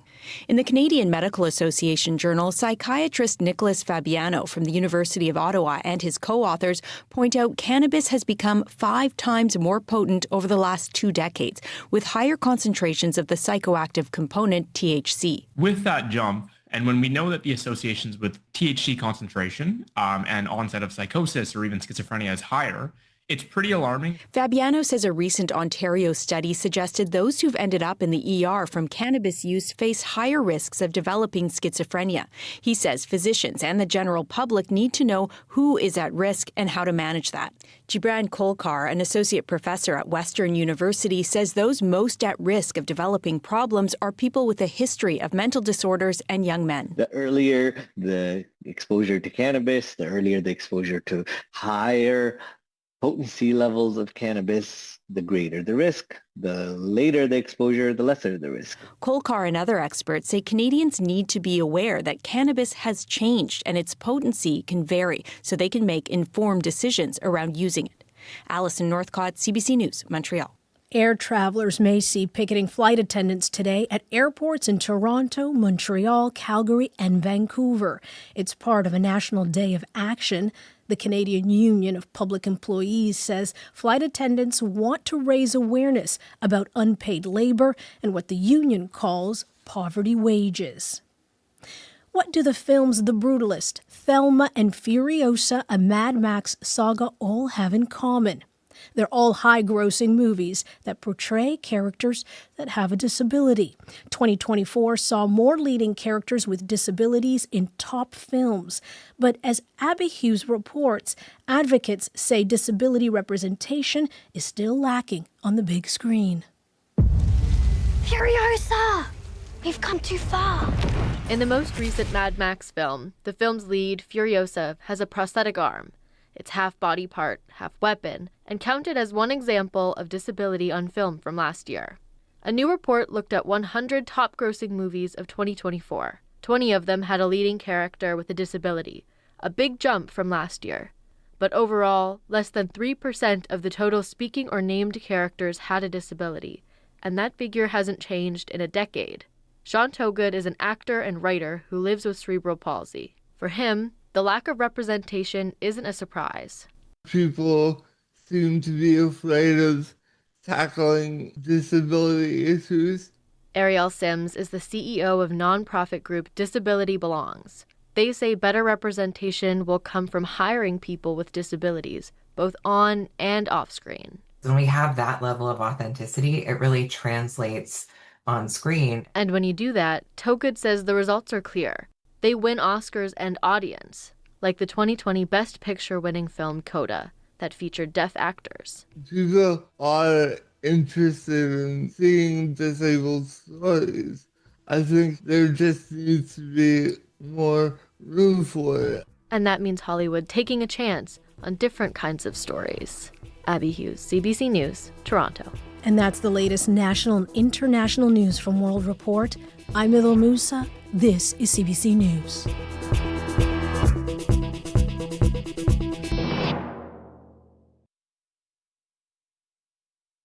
Morning, Manitoba. You're listening to Information Radio here on CBC Radio 189.3 FM, 990 AM in Winnipeg, on the CBC Listen app, and streaming on CBC Manitoba's YouTube channel. I'm Marjorie Dowhouse in for Marcy Marcusa this morning. Thank you so much for joining us. We have plenty coming up this hour on the show, including this. Alea McIver has long been an advocate for missing and murdered Indigenous women and girls. Today, she's speaking up for missing and murdered Indigenous men and boys. Her story coming up after 7:30 here on Information Radio. Also, in memory of a local rapper, a shoe project designed to empower low-income Indigenous youth is launching at the end of the month. We'll be talking to the organizer behind the project coming up. But first up here on the show, we'll hear from a 12-year-old Winnipegger that's on her way to becoming a Pokemon world champion. You're listening to Information Radio here on CBC Radio 1. It is 7:11 now, and let's get your very latest in local news. Lauren Donnelly joins us now with your CBC local news headlines. Good morning, Lauren. Good morning. A Winnipeg senior on oxygen says the province is making her go out in the smoke to pick up a check. 90-year-old Evelyn Kenny is on a home oxygen program. Manitoba Health reimburses her for what she spends on oxygen tanks, but mail-outs have been put on hold due to a looming postal strike. Manitoba Health is asking people to pick up documents and checks downtown. We'll hear more on that. And one city school division has a new record number of international students. Winnipeg School Division's International Exchange Program has more than doubled its numbers. A longtime host family says the students aren't the only ones who benefit. All that coming up in your next local CBC News at 7:30. Thank you very much, Lauren. You're welcome. Lauren Donnelly there with your CBC local news headlines. Let's say good morning to the wonderful crew here on Information Radio. Sierra Sanders is our show director and, of course, keeping an eye on your commute. And Sierra will join me in studio with the very latest on that coming up. YouTube stream producer Azika Abdelatif. Good morning to Azika. And, of course, keeping an eye on the weather, the eye on the sky, let's say, is our tech, Abby Adiyemi. And Abby, as we've been talking about, I mean, smoke really the big thing today. And then also, I mean, it's been kind of cooler today when you take a look at what we're looking here at daytime highs. Yeah, looking at the daytime highs are really, really cool in a lot of regions. We're talking about seeing just only 13 degrees in some parts of the northern regions. While we will not get close to that 30 degrees in the southern parts of the province today, though the humidity is still a concern. Air quality statements and warnings in place for much of the province this morning. We're talking about smoke impacting regions from the Par all the way up to Thompson, and then down south, that statement in place covering Winnipeg and spreading all the way to the Interlake region. So we will be seeing smoke, the heavy presence of smoke sweeping into the regions as the wind direction changes in the southern part of the province. But right now, Winnipeg 17, yes, the smoke is still there. It will be there. The clouds will definitely join the party as we get into the morning, and we'll see a chance of showers and thunderstorms sometime this afternoon. And that smoke, despite the rain we'll get, the smoke is still going to be hanging around with us for most of the day. Temperatures will warm to 23, feels humid though, so you might want to hydrate. And then in the other part of the southern regions, we're seeing 18 degrees in most of the regions this morning. That showers we saw in Dauphin earlier stopped, and now we have cloudy conditions, but it's still raining in the Brandon region. While up north, Churchill is at 9 degrees at this time. No smoke warnings there, but we have smoke in the air in that part of the province also. All right. Thank you so much for keeping track of that, Abby. Thank you. Abby Adiyemi there with a look at your forecast. And of course, Abby's going to have more throughout the morning here. But let's turn our attention now to what's happening out there on the roads, on your bus routes, your walking route, maybe. Sierra Sanders has just popped into studio to join us with a look at the commute. Well, good morning, Sierra. Good morning, Marjorie. There's not much to look at right now. Okay. We're still seeing that Monday back to work in the summer kind of commute this morning. Things are moving along smoothly if you are out there on the roads, as far as I know. But again, if that's not the case and there's something getting in your way, something slowing you down, whether you are here in the city or out on the highways, walking, biking, driving, scootering, however you are getting around, I'd love to know if something is getting in your way so I can let your fellow commuters know. You can give me a call on the CBC commuter line. That number is 204-788-3093.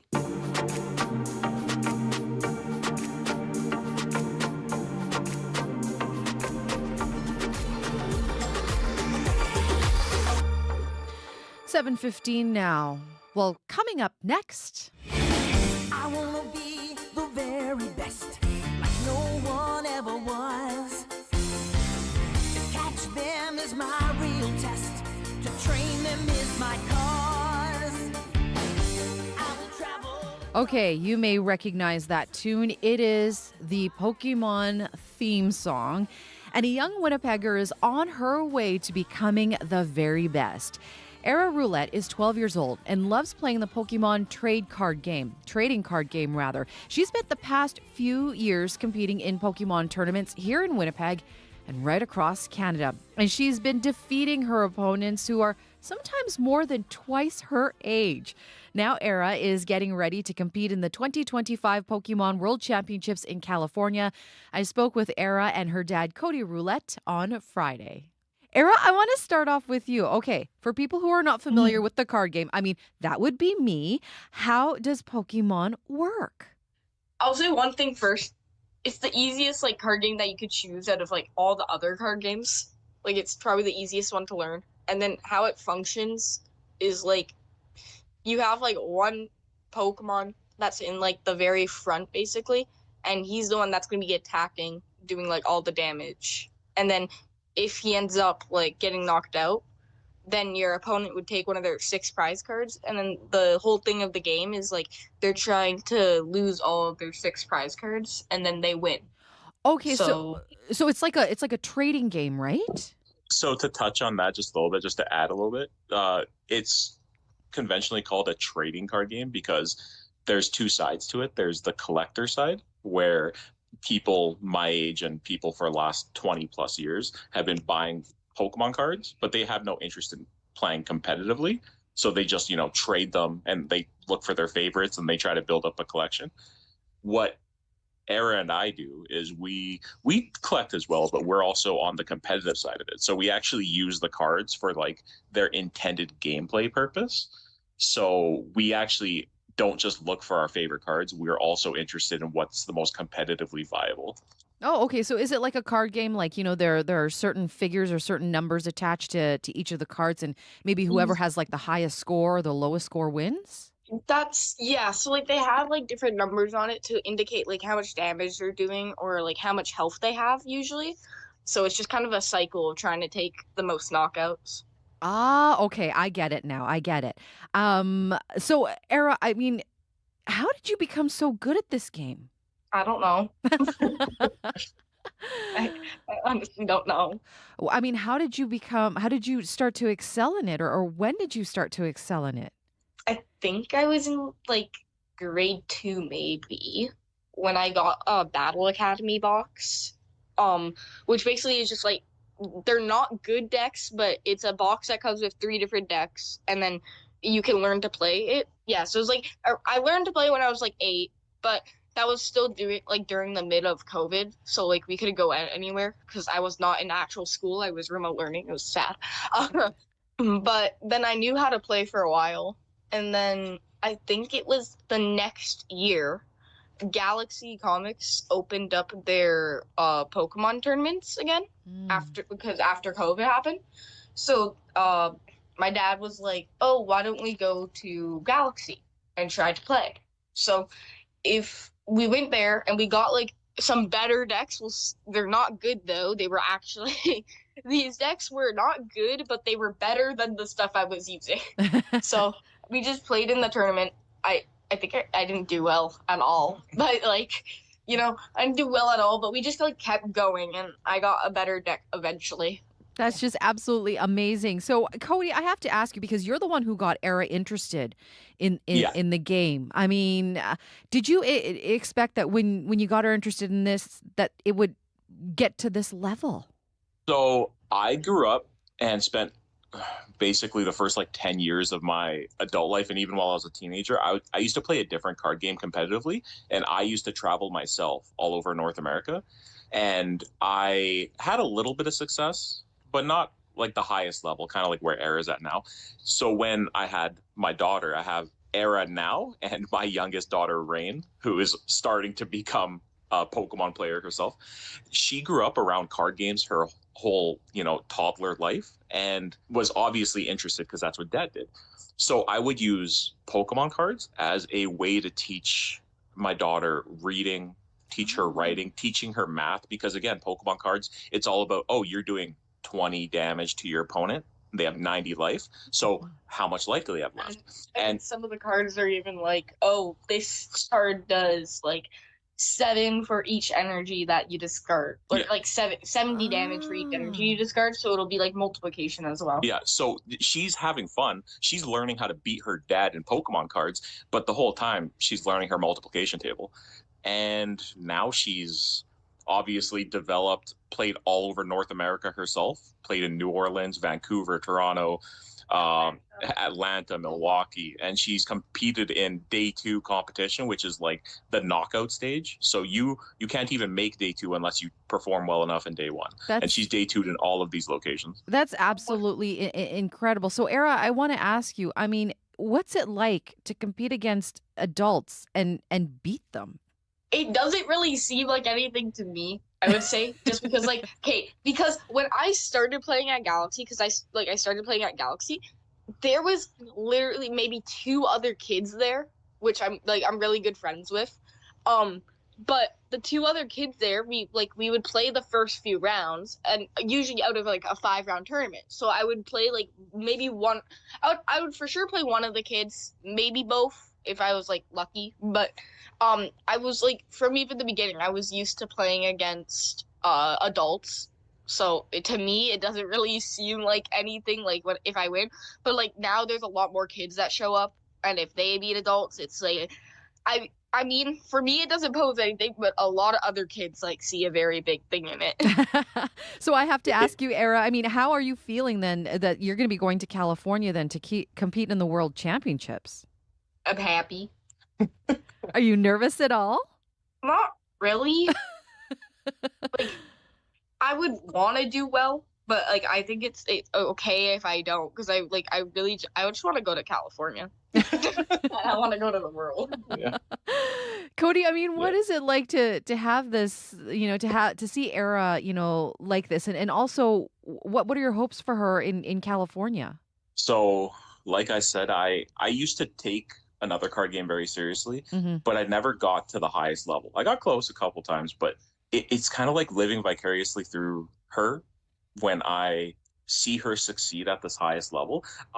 Obviously, every parent wants the best for their kid, but I think one important thing to take from this all is that just maybe support what your kid's interest is and take a little bit more interest in what they're really set their mind to, because what originally started as just a bonding experience for me and my daughter, a teaching tool, exploded into, oh, she actually did really well at this major tournament in Toronto.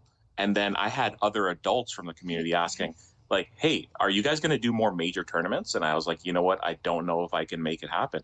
And they really pushed me. They're like, no, Era's really good. She's got a good chance to make Worlds, which, for context, we've only ever had one other person from Winnipeg ever make it. And we're talking about a Masters player over 7 years ago. Whoa. And he's a friend of mine, and he competed it when it was much easier to make the cutoff. Nowadays, they made it way more restrictive.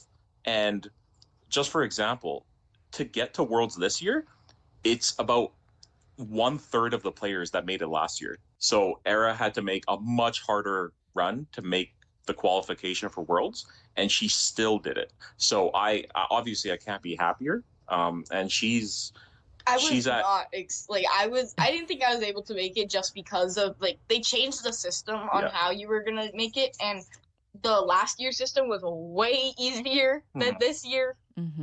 Yeah, she's very, very in an elite company of and we're talking about kids that have professional coaches, have training regimens, and have sponsorships, and they come to these major tournaments, and we see them every time, and they have professional logos on their jerseys, things that I'm just a single dad trying to get my daughter to a city to play Pokemon. Well, good luck to Era. That was Era Roulette and her father, Cody. Era is competing in the 2025 Pokemon World Championships taking place this week in California. Well, it is 7:25 on the dot now, and Paul McGowan joins me now with a look at sports. Well, good morning, Paul. Good morning, Marjorie. Okay, I watched that series against the Dodgers. As a Blue Jays fan, I was a little bit nervous, especially after the first two games, but they did squeak out a win yesterday. They did. Not an easy win, though. The Dodgers tie the game late off of Blue Jays closer Jeff Hoffman. That was bad. But then Ernie Clement comes up huge in the top of the ninth with a go-ahead solo home run. That was good. But then the Dodgers loaded the bases in the bottom of the ninth with just one out. That was bad. But the Jays turned to rookie left-hander Mason Fluharty, who was able to shut the door, including a strikeout of a red-hot Shohei Ohtani, 5-4 Blue Jays. And if you thought your heart was beating fast watching that bottom of the ninth yesterday, Ernie Clement felt exactly the same way.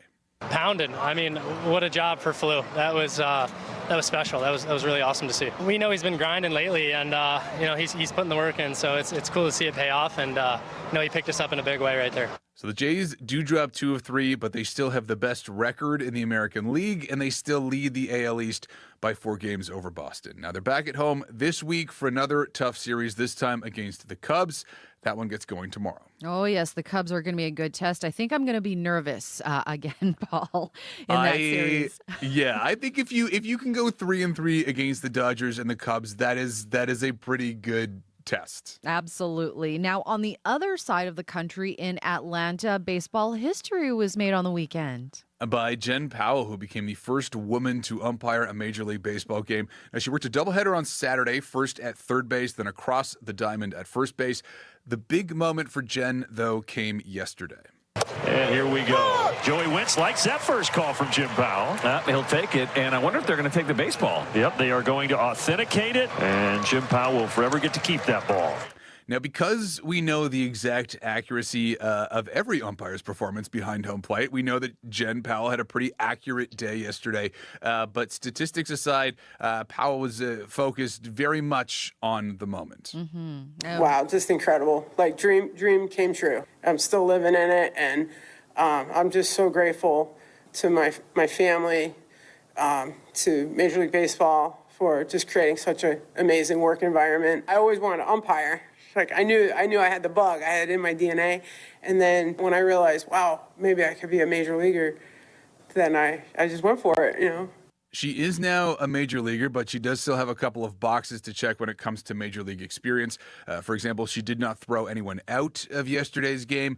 She also did not get into a screaming match with either one of the managers. So a good first day for Jen Powell, but still some major league firsts that she has to experience. Absolutely, absolutely good for her. Now, finally, Paul, yes, it is the middle of summer. It is August. So, what else? Let's talk about skiing.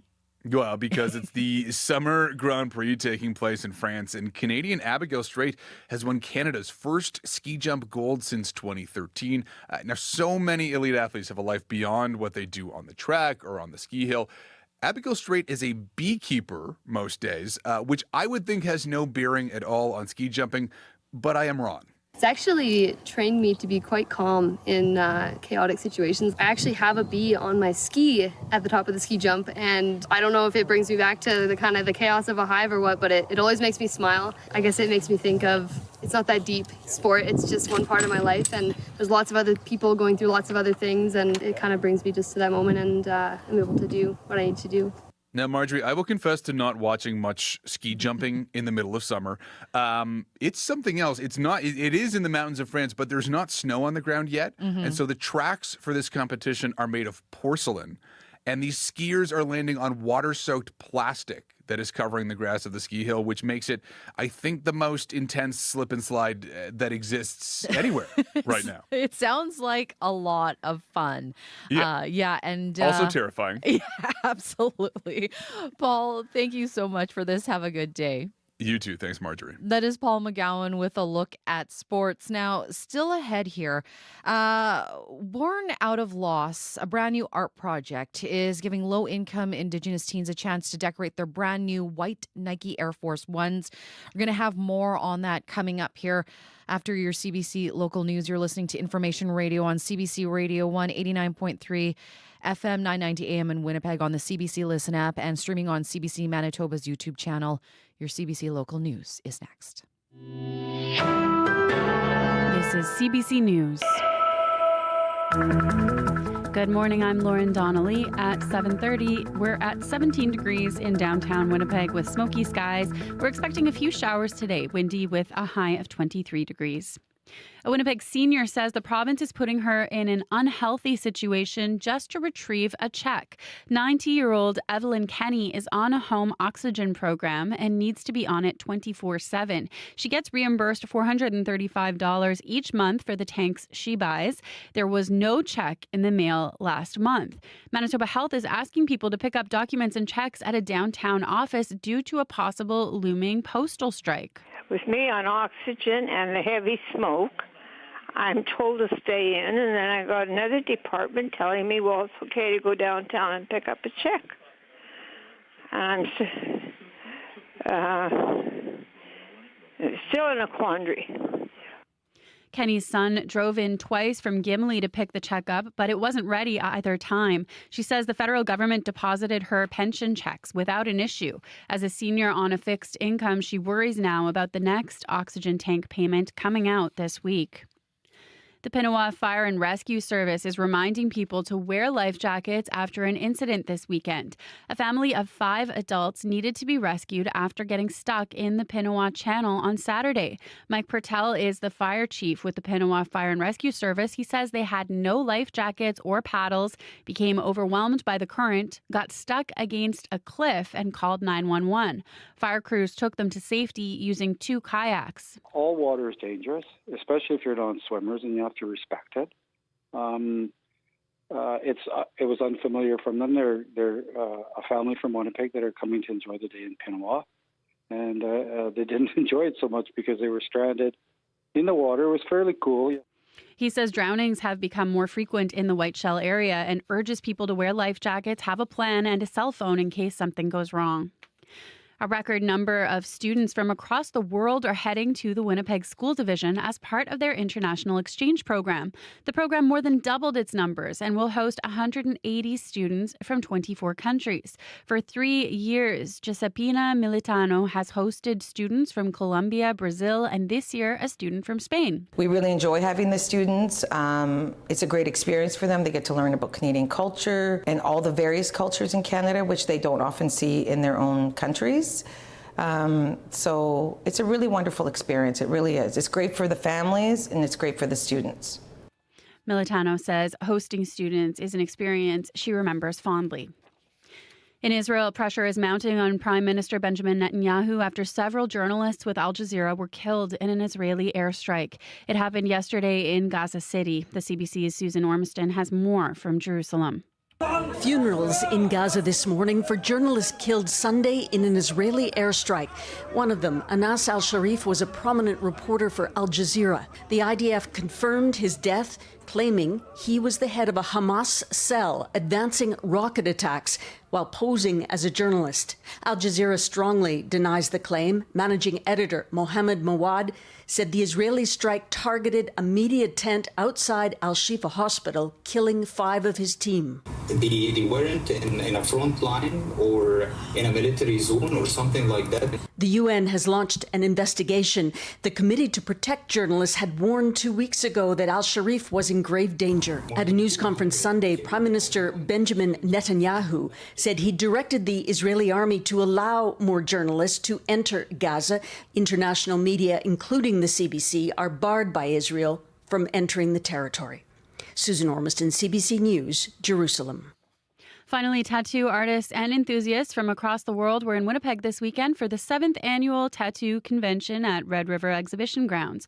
More than 250 tattoo artists took part. Tatina Stanjek came from Alberta to ink up some Winnipeggers. At the core of tattooing, beyond like being a good tattooer or getting good tattoos, it's like the relationships formed between the people, you know? Like I think that's the most special part about tattooing. Stanjek says artists can learn a lot from being at a convention. The event wrapped up yesterday.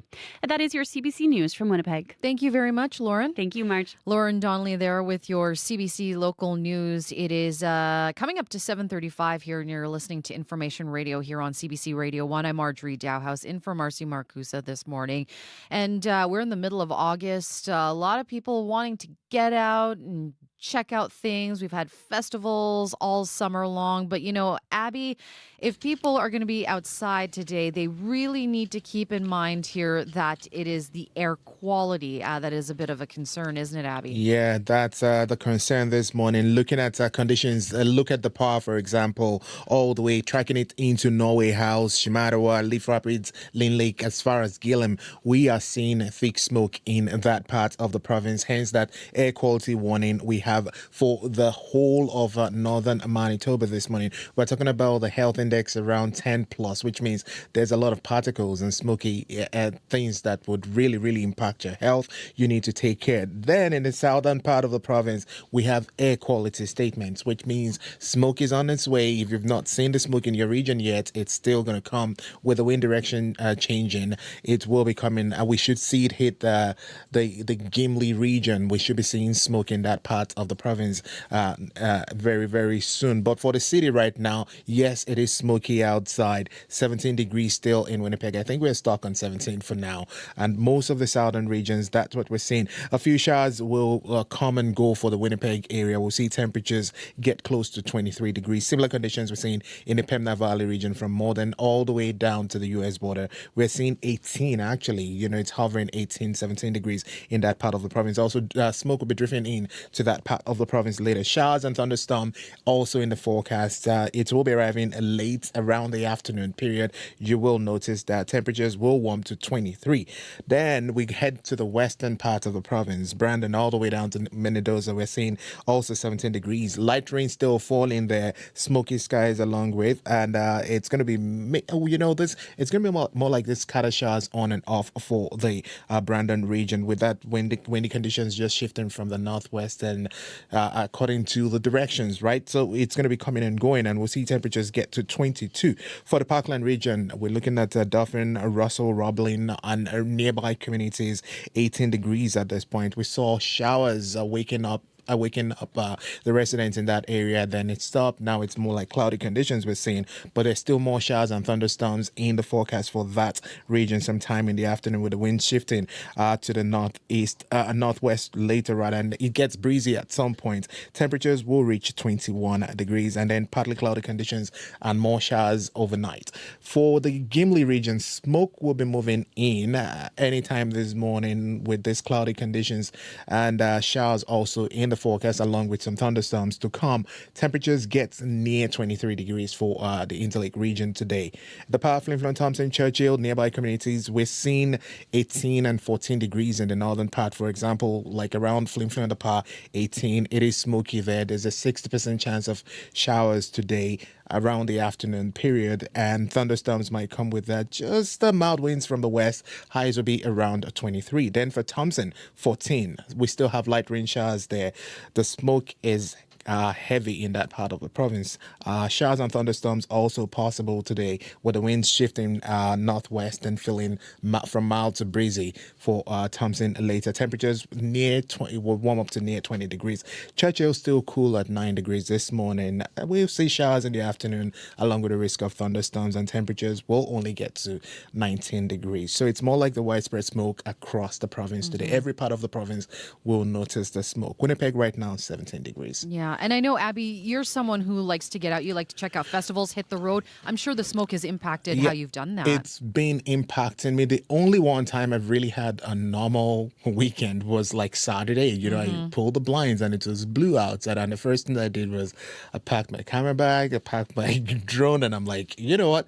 I'm just going to take advantage of this one day and capture as much as I can before the smoke sweeps in again. Yeah, absolutely. I've had to alter plans too. I have a 1.5-year-old, and it makes it very difficult because obviously seniors, infants, people who have health issues, very vulnerable.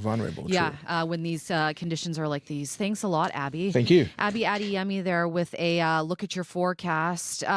Sierra, has the smoke impacted your summer at all? I definitely notice it when I noticed it a couple weeks ago, actually, when I went out for a nice evening walk, and I was walking, and I felt it was a little bit more strenuous than usual, actually, when I was out there. Thankfully, I am at a stage in my life right now where it doesn't affect me that much, but I do that walk that I took that one evening really does stick in my brain, because I was walking and I was huffing and puffing a little bit. I was like, oh my goodness, what's going on? So yeah, but I also can't help but when Abby does the weather for Churchill, I get a little jealous. My partner is up in Churchill right now experiencing the belugas and going on excursions, expeditions, and I'm so jealous. I can't help but be jealous. But here in Winnipeg, here in Manitoba, things are looking okay on the roads, which I think is really nice to know if you are out there on the roads this morning, if you are commuting, wherever you are, things are looking good. Things are moving smoothly, which is lovely. If that is not the case, though, whether you're here in the city, out on the highways, I'd love to know about it so I can let your fellow commuters know. You can give me a call on the CBC commuter line. That number is 204-788-3093. Thank you very much, Sierra. Now, still ahead here, the Winnipeg School Division has accepted a record number of international students for this upcoming year, thanks in part to the world's souring relationship with the U.S. We're going to hear more coming up here after 8 o'clock. It is now coming up to 7:40. Let's talk about an important story coming up here, and I'm just going to find my script here, so just bear with me. You're listening to Information Radio here on CBC Radio 1, 89.3 FM, 990 AM in Winnipeg. Well, a project geared towards low-income Indigenous teens is starting later this month. Cadence Shoe Project gives youth in our community the chance to work with Indigenous artists to decorate their very own pair of white Nike Air Force One shoes. The idea was originally created by late Winnipeg rapper Caden Carfrae, who was also known by the stage name Cade Jones. He was tragically killed during an altercation in Thunder Bay in February of 2024. The project is now being launched by Caden's fiancée, Jessica Arichuk, who is turning her loss into a way of honoring his memory. And Jessica joins me now in studio. Good morning. Thank you for joining me, Jessica. Good morning. Thank you for having me. I want to start off by asking you, what was Caden's vision for this project? His vision was a vision of giving back to the youth. He saw something that was needed when he was a youth, and he was trying to find a way to serve the youth. Now, why was it important for him to give these kids nice brand new shoes? So he grew up low income himself. It's based off of his lived experience. So he grew up without having those new shoes, and he felt that difference when he was going to school. It affected his confidence. And so in turn, he wanted to provide that for other kids and hopefully give them confidence going to school. Now, tell us more about Caden. Who is Caden, and what do you want people to know about him? He was a phenomenal community leader. He was full of heart. He was an action person. He was always out in community, finding different ways to serve community, whether that was through care packages or just walking around handing out waters during a hot summer day to those on the streets, to going out to isolated communities and reserves and teaching our youth how to not only do music, but literally create it from the ground up, and then giving them something to keep afterwards. His legacy. Why is it so important to keep his legacy alive in this way? So recently I actually was just reflecting back on a video that he had made, and some of the lyrics were, there's just still so much I want to do. He was a young man with so many goals and so many aspirations and ideas, and to me it's important to keep it alive because of just the way his spirit carried forward in community. I think it was really special, especially coming from such a young person. I want to talk about the program now because the program is a 2-day program. So tell us a little bit more. What are the kids going to be doing? So they get a pair of Nike runners. It's going to be a white pair of Air Force Ones. And we're going to start by prepping the shoes. And then they'll have the first day to start their designs with, we have an Indigenous artist coming in. Her name is Kalani. and they'll have the opportunity to design these shoes with an indigenous artist.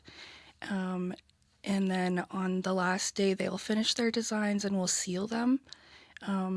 I also have a few surprises coming in just to really encourage their creative side. The kids are going to be working closely with some artists. Tell us a little bit more about the artists that the kids will be working with. Yeah, so I have an artist. We have one artist this time coming in. Her name is Kalani. I'm actually super thrilled to have her. She's a young artist who's actually going off to Toronto in this school year. So I'm super excited to support a student while we're doing a student-led program. So yeah, she's phenomenal. I found her through, she does her own artwork on leather purses. So that's how I found her. And yeah, she's just an incredible young artist. Jessica, what do you hope that young people participating in this program take away from it? I hope that they take a piece of Cadence with them as they go. Why is it important for the kids to have an experience like this? I think it's important to encourage confidence that comes from themselves, but also where they come from and community. I really hope to empower them with culture and creativity. What was the demand like for this? Because I understand that all the spots have been spoken for. Yeah, I was so surprised going into it. I had a bit of anxiety about filling spots. So I was thrilled to see that there was so much interest. I filled all the spots within 24 hours. And due to the high interest, I'm looking into further funding to keep the program going. So any hopes of hosting another program? Because as you mentioned there, you didn't expect this kind of demand for it. So are you hoping that you can have another chance for more kids to get involved? Absolutely. I hate turning people away. So my goal is to make sure I'm able to serve everybody who wants to be a part of it. I've started an emailing list for parents who want to be contacted once I have that funding to keep it going. And I've also started talking to other organizations in the cities about collaborations. Well, Jessica, it sounds like a wonderful program. And thank you so much for being here and talking about honoring Caden's life this way. So thank you once again. Agosi, thank you so much. That was Jessica Arichuk, the organizer behind Caden's Shoe Project. Now, to see updates with this initiative, you can check out their social media at Cadence Shoe Project. We carry a world of information in our pockets because we want to know. Breaking news that shapes our world. Staying on top of stories around the globe. And connected close to home. It's news you can trust. Delivered when you want and where you want. On Canada's News app. Now with CBC Radio 1. Local and live. Download the CBC News app for free.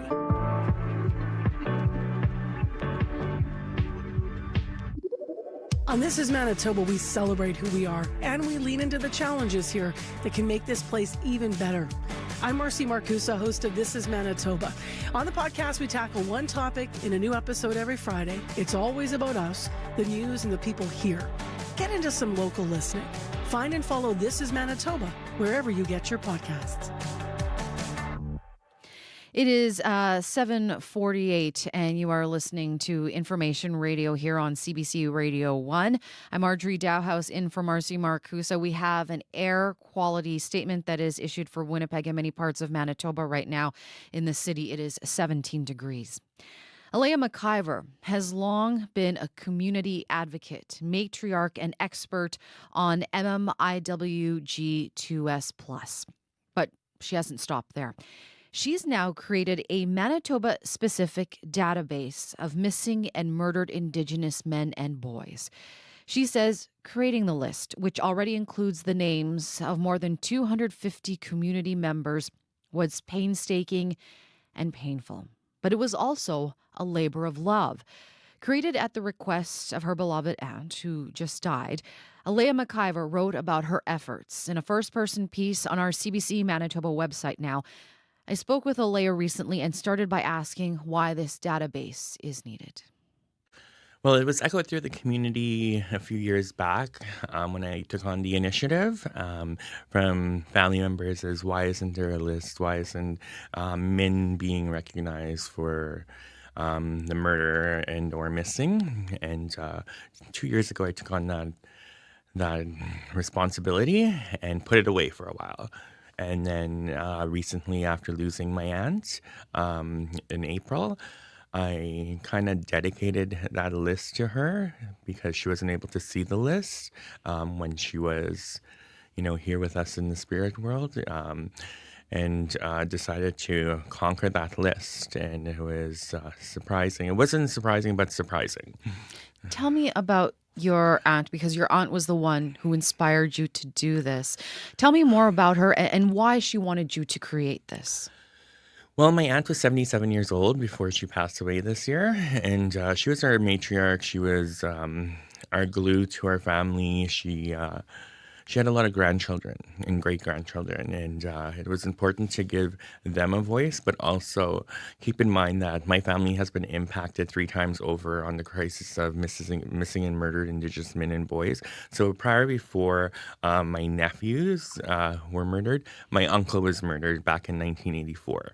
And I didn't know much about my uncle, Wayne, and just throughout conversations with my family, it was hard for them to kind of express who he was. But what I've learned throughout the conversations was that he was a family man before his murder. You touched there on the family members that you've lost and the reason why you've also created that list. But who else is this list for? This list is for families, and importantly for governments to take part and participate in action and giving families action and closure, not only closure, but helping them every step of the way, right? In hopes that it brings social programming for men in this province. Alea, I can only imagine the amount of work that you had to do to work on a database like this. Take me through the process. I mean, how enormous was this effort? Well, first but foremost, I think you got to take care of your spirit. You can feel the men around you, and you can feel their presence while you're documenting. It's enormous. It's really enormous, and I remember putting it aside and pulling it back and crying and being angry, being resentful, but knowing that I needed to complete some sort of list was the most important part at the end of the day. And the numbers just kept climbing and climbing and climbing. And I was like, geez, this is a lot of men, Mm-hmm. And how did you get through it emotionally? Well, I have an emotional service dog, which he's always by my side, majority of the time. But overall, it was just the cries from the family members directly impacted to the issue of missing and murdered Indigenous men and boys. Seeing the large amount of family members coming together and not knowing the numbers is something that really drove me. Yeah. And how are you doing today now, having gone through this and work on this database? Well, I'm doing great. I take care of myself in my own ways, but there's still more work to be done, So there was also another report just released. That's something I'll be working on as a family member directly impacted to MMIWG2S+, which is a trafficking piece. So I did work on another list of missing and murdered Indigenous women and gender diverse kin. So I'll be revising that list in the next few weeks and continue on doing this list also. Now, you wrote a piece for CBC Manitoba that you feel the presence of these men and these boys whose names you're documenting. Tell me a little bit more about that. Well, it hits you when it hits you when young boys do not have an opportunity at life. One of the youngest victims that I had documented was 3 months old. And that's where it hits you and reminds you of the work that needs to continue to be done. So that's what really drives me to do the work. But most importantly, having a list, tangible list, for families and Manitobans. Now, where can people see or access the database that you've created? So I'm just going to put this very clear. I have the names up on social media, but I don't have the data behind it associated to public access right now. So I'm keeping that confidential. But if families want to come forward, I have it on Facebook for everybody to see. My Facebook is open for people to look through the list and approach me via inbox, whether they would like to add to the list. And keep in mind, when I put the list down, one day it was, I think, 230 names. Within seconds, I was 225. I was kind of hesitant to post it, but I had to, right? And within 30 seconds, I had a family member directly contact me. And then within hours, I had like 256 names up on there. Wow, that's incredible. How does it make you feel to know that people are, looking at this or reaching out to you in this way?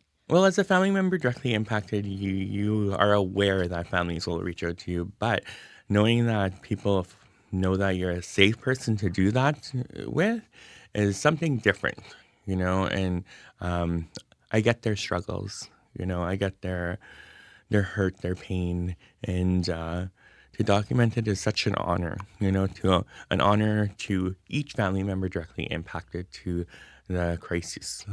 Your aunt inspired you to do this. I mean, what would she think now if she knew that you were working on this? It's something she'd be proud of to see. Something she would be very proud of, that her nephews and her brother, or her grandchildren and her brothers are on that list, and that it's visible for communities to see it. So that was the important piece. And my efforts into that list are from my aunt, and my personal promise to her and my commitment to putting together a list as such. Alea McIver has created a Manitoba-specific database of missing and murdered Indigenous men and boys. Now, for more on her story, in her own words, just go to our website at cbc.ca/Manitoba. 7:57, let's check in now with Lauren Donnelly and a look at your CBC local news headlines. Good morning, Lauren. Good morning, Marjorie. Most of Manitoba is seeing smoky conditions today, and Environment Canada has issued an air quality warning for northern parts of the province. Thompson, the Paw, Flin Flon, and Lynn Lake are all affected. And if you're planning to get out on the water this summer, be prepared. That's the message from Pinawa's fire chief. He says a family of 5 had to be rescued from the Pinawa Channel this weekend. They didn't have life jackets or paddles and weren't familiar with the waters. We'll have more on those stories coming up after World Report. Thank you very much, Lauren. You're welcome. Lauren Donnelly there with your CBC local news headlines. Well, as Lauren mentioned, special air quality statement here for southern Manitoba. Air quality warning to the north. The only part of the province right now not under a statement or a warning is Churchill. 17 degrees right now in Winnipeg. On our way to a high of 23 degrees. Few showers this morning. Should taper off later on today, but then a risk of thunderstorm this afternoon. That smoke will stick around with us here. If you have a traffic tip, 204-788-3093 is our commuter line. Now, still ahead here, the Winnipeg School Division has more than doubled its enrollment of international students this year, due in part to some parents' fear of sending their kids to schools in the United States. Stay tuned for that here on the show. You're listening to Information Radio on CBC Radio 1, on the CBC Listen app, and streaming on YouTube. Stay tuned here. Coming up next, World Report. Today on Q. I'm Garvey Bailey, sitting in for Tom Power. As the editor-in-chief of a popular hip-hop magazine, Selwyn Seyfu Hines helped propel the careers of artists like Jay-Z and Lauryn Hill. He'll be here to talk about the personal reason behind his new screen adaptation of Washington Black. I'm going to change the world. And that's what you're going to do. Q, this morning at 10:30 in Newfoundland, and on the CBC Listen app, or wherever you get your podcasts. The CBC News is next. Coming up in half an hour, it's The Current. I'm Rebecca Zanbergen. Prime Minister Mark Carney was in British Columbia last week announcing help for Canada's softwood lumber industry. But workers worry it won't be enough with the U.S. imposing new anti-dumping duties. That's coming up on The Current. This is World Report. Good morning, I'm Ithel Musa. Australia is joining a growing list of nations planning to recognize a Palestinian state. A two-state solution is humanity's best hope to break the cycle of violence in the Middle East and to bring an end to the conflict, suffering and starvation in Gaza. Prime Minister Anthony Albanese intends to make the recognition official at next month's UN General Assembly. He will be joining leaders from Canada, France, and the UK. But Albanese is making it clear conditions must be met, including a commitment that Hamas will have no involvement in any future state. A spokesperson for British Prime Minister Keir Starmer says he is gravely concerned by the repeated targeting of journalists in Gaza. 5 Al Jazeera journalists were killed yesterday in an Israeli airstrike on Gaza City. The CBC's Susan Ormiston has more from Jerusalem. Funerals in Gaza this morning for journalists killed Sunday in an Israeli airstrike. One of them, Anas al-Sharif, was a prominent reporter for Al Jazeera. The IDF confirmed his death, claiming he was the head of a Hamas cell advancing rocket attacks while posing as a journalist. Al Jazeera strongly denies the claim. Managing editor Mohammed Mawad said the Israeli strike targeted a media tent outside Al-Shifa Hospital, killing 5 of his team. Anas was killed and Mohammed Qreiqa were killed by the IDF in their tent. They weren't in a front line or in a military zone or something like that. After months of reporting through famine and rubble and the relentless bombardment, they died where they slept between tasks. The UN has launched an investigation. The Committee to Protect Journalists had warned 2 weeks ago that al-Sharif was in grave danger. And the killing of Anas al-Sharif now is devastating. This is not the first time the Israeli government and the IDF is targeting a journalist. At a news conference Sunday, Prime Minister Benjamin Netanyahu said he directed the Israeli army to allow more journalists to enter Gaza, but offered no details. International media, including the CBC, are barred by Israel from entering the territory. Susan Ormiston, CBC News, Jerusalem. The Premier of Newfoundland and Labrador says after a weekend of hot temperatures and high winds, the Kingston wildfire has burned more structures. Here's Premier John Hogan. Unfortunately, we can't, based on the suppression efforts and the smoke, evaluate exactly what structures are lost at this time, but we will continue to evaluate and provide that detailed information to the individuals as soon as we can. The Kingston fire is the biggest wildfire burning on the Avalon Peninsula in the Conception Bay North area. New Brunswick is asking for help from other provinces to battle the 12 wildfires burning there. John Herron is the Minister of Natural Resources. It is well known in this region in particular is that we're usually the ones who actually send firefighters to other jurisdictions. For the first time, unprecedented, we have actually asked for boots on the ground. Herron says the Irishtown fire just outside Moncton is still burning out of control. The province is telling residents, be ready to leave home on short notice. As the cannabis available in Canada becomes more and more potent, experts are warning using the drug comes with a risk of psychosis. New research on the issue is being published today in the Canadian Medical Association Journal. Alison Northcott has details.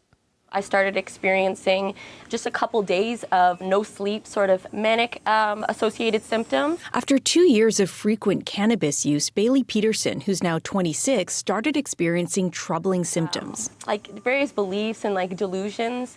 It was very scary for my family to witness. She was hospitalized and later stopped using. In the Canadian Medical Association Journal, psychiatrist Nicholas Fabiano from the University of Ottawa and his co-authors point out cannabis has become 5 times more potent over the last 2 decades, with higher concentrations of the psychoactive component THC. With that jump, And when we know that the associations with THC concentration and onset of psychosis or even schizophrenia is higher, it's pretty alarming. Fabiano says a recent Ontario study suggested those who've ended up in the ER from cannabis use face higher risks of developing schizophrenia. He says physicians and the general public need to know who is at risk and how to manage that.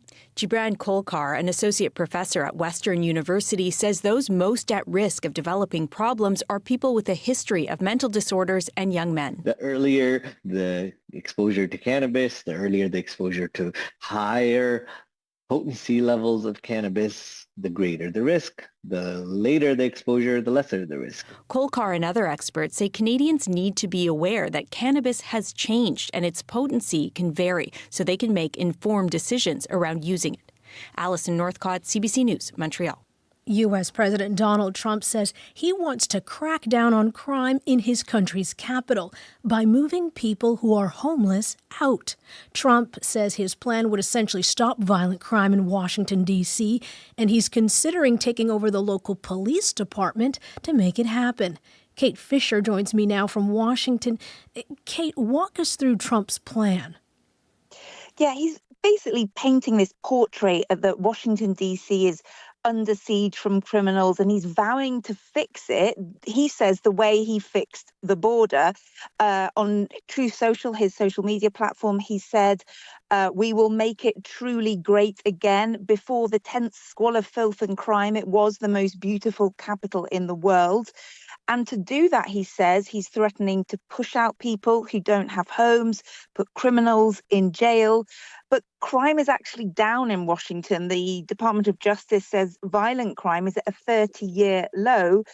But Donald Trump is saying it is so bad in the city that he, as you said, may have to take over the Metropolitan Police, or he's even threatening to take over the entire city government and floated the idea of putting National Guard on the street. Already, the White House has mobilized FBI agents to do overnight shifts to help local police. And although Donald Trump's repeatedly complained about crime in Washington and the homeless population in the city, he appears to have been spurred in recent days because of an assault on a former US DOJ service staffer who was injured in an alleged carjacking.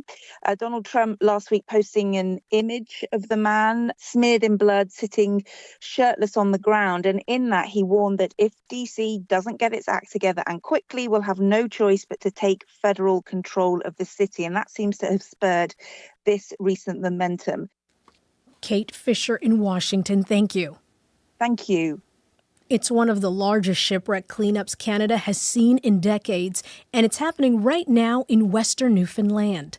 A 200-meter container ship lost power and drifted onto a beach. The cleanup has been ongoing for 6 months now, and as Peter Cowan reports, it's having an impact on the nearby town, and not always in a bad way. This is an easy day for us. We have hamburgers and fries today. Bruce Travers and the other women at the Anglican Church in Lark Harbour are busy making lunch. Every day they feed dozens of hungry workers who are cleaning up the shipwreck.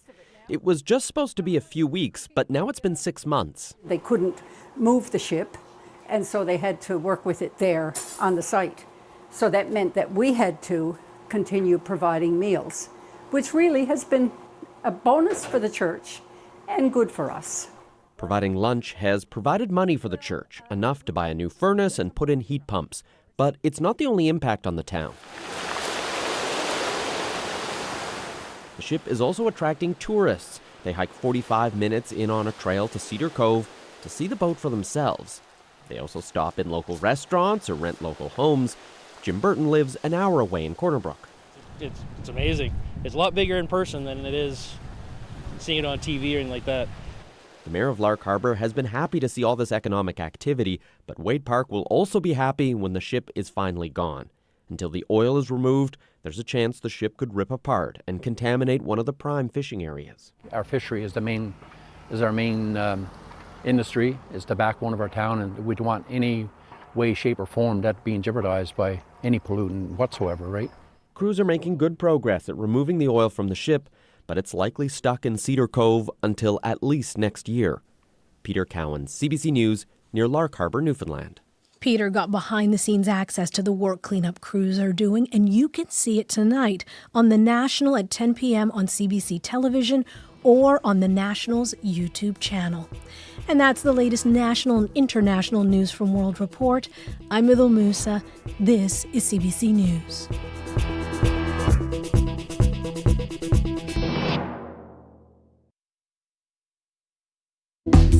Good morning, Manitoba. You are listening to Information Radio here on CBC Radio 1, 89.3 FM, 990 AM in Winnipeg.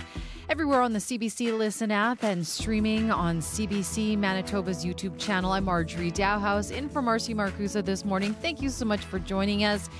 It is Monday, August 11th. We're going to have your CBC local news headlines coming up here with Lauren Donnelly, as well as the latest check on weather with Abby Adiyemi, and also find out what's happening on your Monday morning commute with Sierra Sanders. Now, coming up this hour on the show, the Winnipeg School Division has more than doubled its enrollment of international students this year, due in part to some parents' fear of sending their kids to schools in the United States. Coming up here, we'll speak with the Director of Recruitment for the Winnipeg School Division. That and plenty more here on Information Radio, here on CBC Radio 1. At 8:11 now, let's check in with Lauren Donnelly and your CBC local news headlines. Good morning, Lauren. Good morning, Marjorie. A Winnipeg senior on oxygen says the province is making her go out in the smoke to pick up a check. 90-year-old Evelyn Kenny is on a home oxygen program. Manitoba Health reimburses her for what she spends on oxygen tanks. But mail-outs have been put on hold due to a looming potential postal strike. Manitoba Health is asking people to pick up documents and checks downtown. We'll hear more on that. And this weekend, tattoo enthusiasts from around the world turned out to the Red River X. It was the 7th annual Winnipeg Tattoo Convention. More than 250 artists took part. We'll have those stories coming up in your next local news at 8:30. All right. Thank you very much, Lauren. Thank you. Lauren Donnelly there with your CBC local news headlines. Well, let's talk about the forecast now. Abby Adiyemi, I mean, you've been talking about it all morning, Abby. It's the air, and I see just a little bit outside the window. I pulled the blind and it's smoky outside. It is smoky, yeah. Poor air quality across board, from the northern part of the province where we have a higher concentration down to the southern part where we're going to see smoke move into a lot of the regions as we get closer to the afternoon period. We're talking about smoke impacting the power all the way down to Gillam and surrounding areas this morning. We have warnings there because of that index around the 10 plus, which means it will be impacting everybody, not just people with health issues, but even if you don't have health conditions, you're still going to feel the smoke coming down your lungs. So you need to take it easy outside, spend less time outside. We have statements for the southern part of the province, and we should see it sweep into the Gimli area very, very soon. Winnipeg now still smoky outside, 17 degrees. We have that, like I said, statement in effect for the region. We're expecting some cloud covers to come through the city and then some showers on and off for the rest of the day. There's a risk of thunderstorms also this afternoon for the city of Winnipeg, and this widespread smoke is going to stay with us for most of the day, even into the evening, depending on the wind direction. It's going to be blowing it here and there, and then tonight we're still going to see mostly cloudy conditions and a good chance of showers taking us into the overnight period into Tuesday. For the southern regions from Brandon all the way down to Dauphin, we're seeing temperatures around already hovering around 18-19 degrees today, and we get warm to around 23 degrees for most of the regions, while up north it's more like 15 to 18 degrees what we see, and highs would be between 16 and 23 degrees. But Churchill is kind of cooler, still around 10 degrees this morning. So it's more like smoky conditions, showers, thunderstorms in play today. Boy, there's a lot going on, isn't there, Abby? True. Yeah. Smoke, as you mentioned, showers and thunderstorms. Thanks, Abby. Abby will be back with more on your forecast coming up. Sierra Sanders joins me now in studio. It's been a quiet morning. I feel like I haven't talked to you enough, Sierra. It's been a little bit of a quiet morning, but someone did call the commuter line. Thank you, Craig. Craig gave me a call, let me know that northbound Goulet heading towards downtown is like a parking lot. Things are very backed up there as you're turning on from Marion Street and hopping onto Goulet there as you're heading towards downtown. It is very slow. As I just mentioned, he said it is a parking lot. Slow moving through there. Don't know exactly what's causing that backup, but if you are in that area and you're seeing something, and you can safely do so, give me a call on the CBC commuter line. I'd love to know what's going on out there. I'd love some updates. You can give me a call on the CBC commuter line. We still have a little bit of time left in the show. The number is 204-788-3093.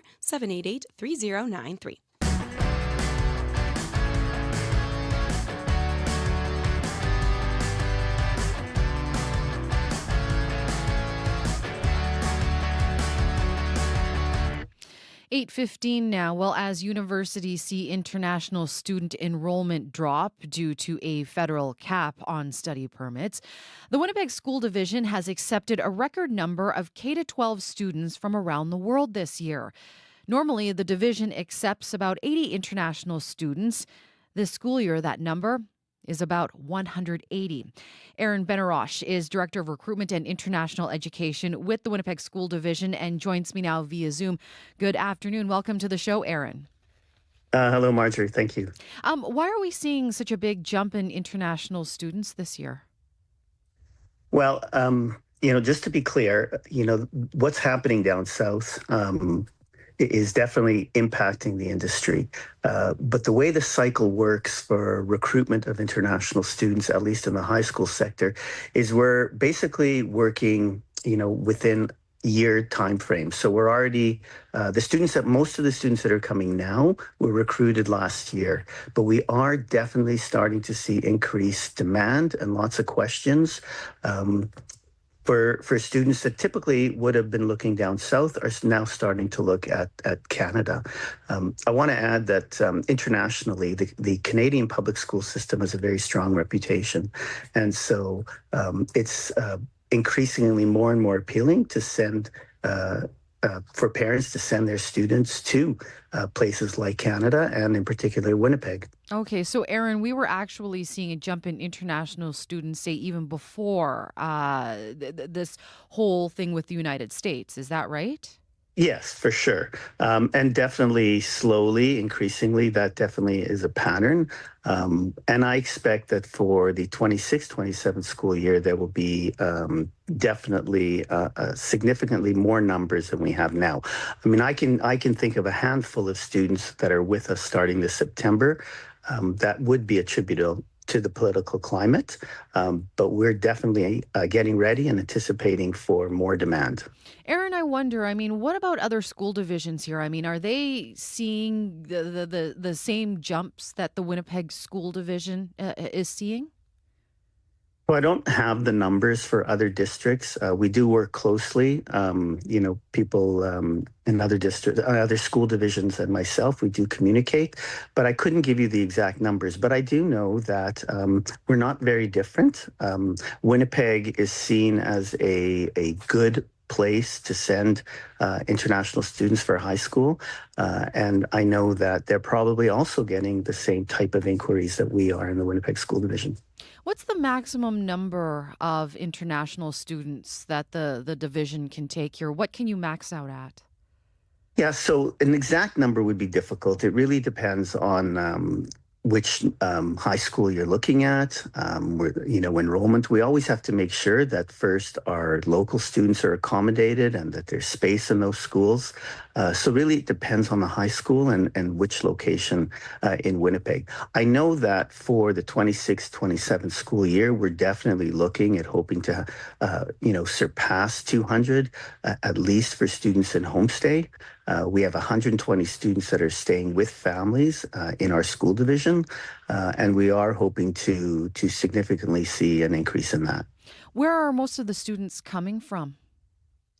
So we actually work with over 20 different countries. I would say that Italy, Spain, Germany, Brazil, Vietnam, and China are some of the big ones, but we are in places like Chile. We had one student from Haiti, actually, who recently just graduated. So they're coming from many different countries in Eastern Europe as well. Czech Republic is growing, Slovakia is growing, and Winnipeg increasingly is seen as a really, really positive place to send your high school student. Now, Aaron, as you mentioned earlier, these students, they stay with families here in Winnipeg, with the homestay families. For 3 years, Giuseppina Militano has hosted students from Colombia, Brazil, and this year she has a student from Spain coming. And I just want to play this clip for you. Here's why she wanted to host. Take a listen. I love young people, giving them a chance to just, learn something new. We really enjoy having the students. It's a great experience for them. They get to learn about Canadian culture and all the various cultures in Canada, which they don't often see in their own countries. So it's a really wonderful experience. It really is. It's great for the families and it's great for the students. So how much of a challenge is it then, Aaron, to find these families, to find the accommodations for the students that the division accepts? Yeah, I would say that, first of all, the homestay families that work with our school division, I would say, are really special people. We could not do this without them. We do have international students that come with their own families and stay with families, but the vast majority are with homestay families. And so we do recruit. We have 2 people on our team that their sole responsibility is to seek out and recruit homestay families, to train them, to make sure that they're ready to accommodate international students, but also to make sure that they have an excellent experience with their own families. And that, that blend of having an international student in your home really adds a lot of kind of new life into a family's home. I can share one story of a couple of families who have been hosting for a number of years and have recently traveled to Europe, and they went to the different countries and cities where they've hosted students in the past and were welcomed by those families in their other countries. So you develop these long friendships and these great relationships, but it's definitely the gate. Let's just say the more the more homestay families that we can recruit, the more students we accommodate, as long as we have space in our schools. Aaron, I didn't know that there was this type of international student program through your division. Usually when I think of international students, I think of college, universities, post-secondary. But tell us a little bit more. I mean, why does this program exist? So I think there's 2 critical reasons. One is, first of all, the benefit of having international students in our schools. To have Winnipeg students, interact and make friendship with Germans and with Brazilians and Spanish, Chinese, Vietnamese, and so forth. I mean, the friendships that are created, the connections that are created, we believe strongly that enriches our student experience, the experiences in school. The world, as we know, has many conflicts, and the better we know each other, I think it contributes more positively to global relationships, really. And the second thing is, like any educational institution, whether it's post-secondary or high school, international students are fee payers. They pay tuition, it generates revenue. One thing that I've always been really proud of the Winnipeg School Division and the diversity of our school division and the many programs that our school division offers, these programs, can be supported through revenue that's brought in through the international education program. So really, there's 2 big positives, I believe, in having international students join our schools. Aaron, if there are people listening who might be interested in being a homestay family, what should they know? Yeah, so I think that the first thing is to reach out to the International Education Office at the school division. They can just contact the Winnipeg School Division. The other metro, school divisions in our city also offer international programs. We all tend to work with families that live in our school divisions. So really, by reaching out to the school division and asking for international education, we can begin a conversation and hopefully see more families join our program and be part of the international education family. We would love that. Aaron, I really do appreciate you joining us on the show today. Thank you so much for being here. Thanks, Marjorie. And I hope everyone has a great day and a healthy day of cleaner air. Thank you so much, Aaron. Take care. Aaron Benarosh is Director of Recruitment and International Education with the Winnipeg School Division. As wildfires impact our province, keep up to date with CBC. For the latest information, listen to CBC Radio 1. Visit cbc.ca/Manitoba or the CBC News app. For people who have a limited data plan or are running into spotty mobile service on the road, visit cbc.ca/lite.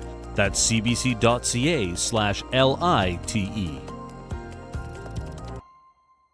Out or out on the move. Stay in the know with CBC Listen.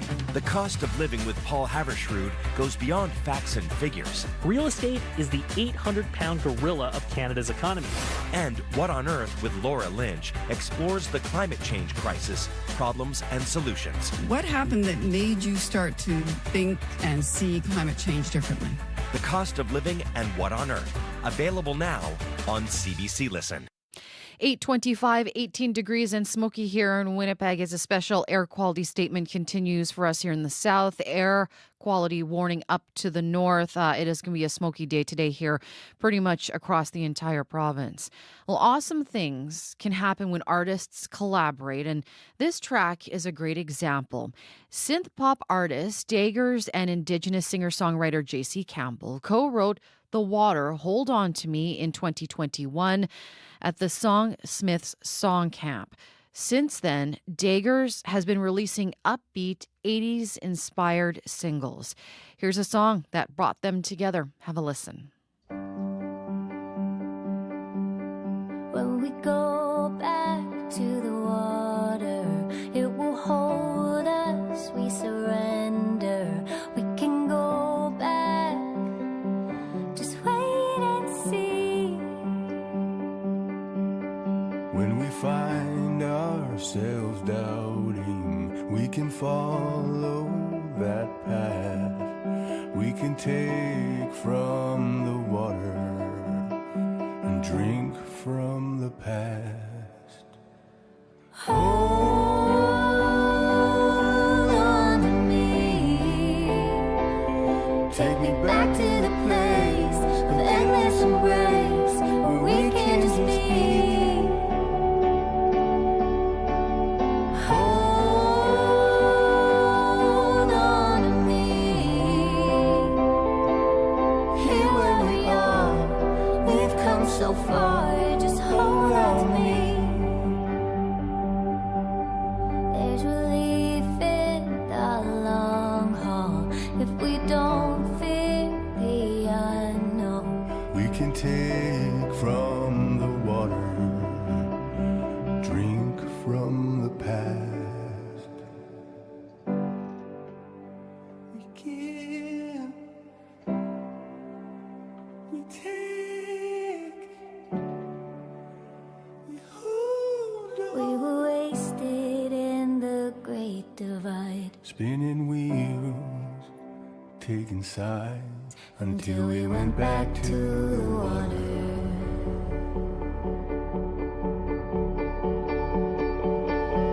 Hold on to me. Take me back to the place of endless embrace where we can just be. Hold on to me. Here where we are, we've come so far. Just hold on to me. Here where we are, we've come so far. Hold on to me.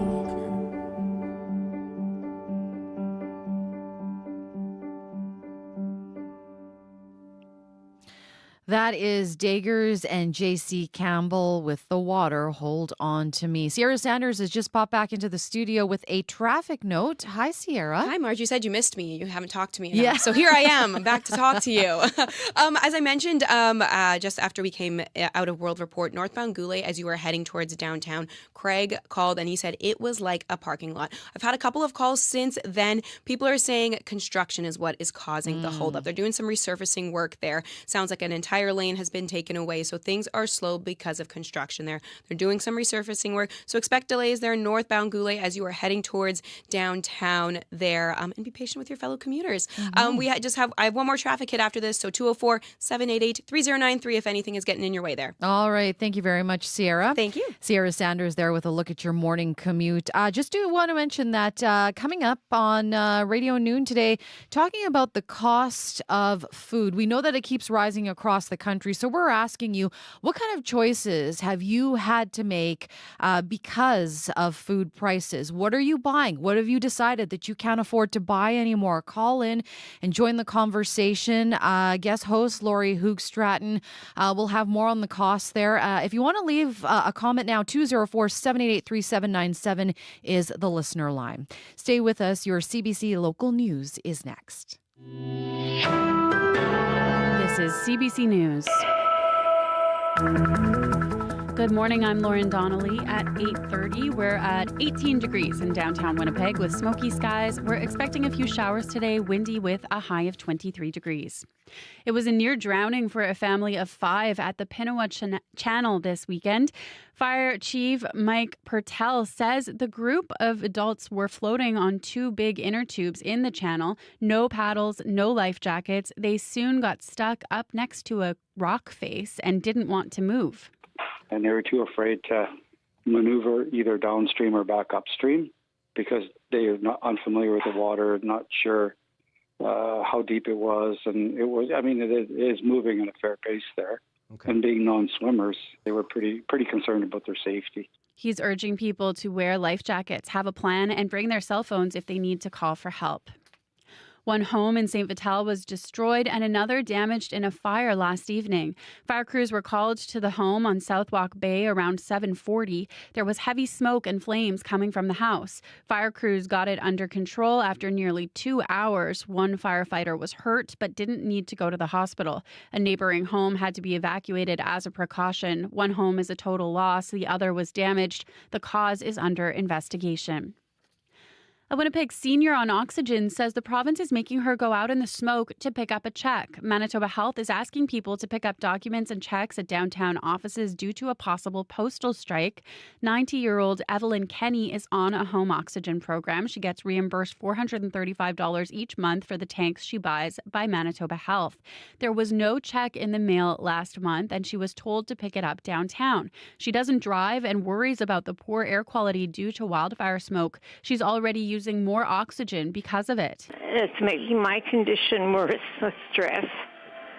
And it just feels like I'm fighting this battle by myself. Like it's a lot of money for me. She's about to be out $800 as the next withdrawal for oxygen comes out this week. Her son has already come in twice from Gimli to get the check, but it wasn't ready either time. CBC has reached out to Manitoba Health for comment. The Winnipeg School Division will welcome a record number of international students this coming school year. It's more than doubling from 70-ish to 180 students. Aaron Benarash is the head of recruitment for international students with the division. He's not too surprised by the uptick. It's partly fueled by the world's souring relationship with the U.S. We have taken some students that were supposed to go to the United States, and the parents themselves are starting to become hesitant because of the political culture that's kind of developed. I know for many of my meetings with agencies, it's definitely a concern. Even though this year will be record-breaking, the school division is looking to bump that number even higher come next year. New Brunswick is asking for help from other provinces to battle the 12 wildfires burning there. John Herron is the Minister of Natural Resources. It is well known in this region in particular is that we're usually the ones who actually send firefighters to other jurisdictions. For the first time, unprecedented, we have actually asked for boots on the ground. Herron says the Irish Town fire just outside Moncton is still burning out of control. The province is telling residents be ready to leave home on short notice. People with passion for tattoos descended on the Red River exhibition grounds this weekend for the 7th annual Winnipeg Tattoo Convention. More than 250 artists from around the world took part in the event. One of them was Ryan Usher with Lighthouse Tattoo, who came all the way from Australia. Winnipeg didn't strike me, or doesn't strike me, as the kind of place that would sort of drag all these people to it. You know, you'd expect it in somewhere like Toronto or Vancouver or Montreal, you know. So it's awesome to see that, you know, I don't know, you come to a place like this and an event like this is happening, and, you know, it's great. Usher says he hopes to be back again in the future. The event wrapped up yesterday. Finally, more air travelers visited Canada in July compared to last year. New data from Statistics Canada shows that air arrivals by non-residents was up 3% over the same time period in 2024. But cross-border travel between Canada and the United States by car is way down. The data shows Canadians returning via land crossings from the U.S. fell nearly 37% in July compared to last year, and Americans visiting Canada by car also dropped by just over 7%. And that is your CBC News from Winnipeg. Thank you very much, Lauren. Thank you. Lauren Donnelly there with your CBC local news update. Let's check in one last time with Sierra Sanders and a look at that morning commute. Hi, Sierra. Good morning, Marjorie. Northbound Goulet as you are heading towards downtown, I heard it is like a parking lot. So things are moving quite slow in that area, and that is due to some construction going on there. They're doing some resurfacing work, so things are moving quite slow. It sounds like they have completely taken away a lane, so things are moving quite slow there. So if you are heading towards northbound Goulet as you are going towards downtown, it is slow there. So be patient with your fellow commuters, and I hope you make it safely and as soon as you can to your destination this morning. Construction season. It right? is. It's the 5th season here in Winnipeg, isn't it? It absolutely is. Thanks a lot, Sierra. Thanks for the morning, Marge. Sierra Sanders there with a look at your morning commute. Let's check in one last time with Abby and your forecast. Hey, Abby. Smoke continues to impact the air quality province-wide. We're talking about high health risk in the northern part of the province because of these smoky conditions.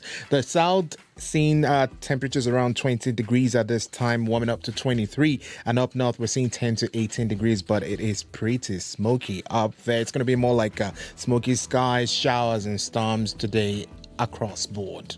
Yeah. Okay. Something to keep in mind. Thank you so much, Abby Adiyemi there with a look at your forecast. Want to thank the amazing folks who worked hard on the show today.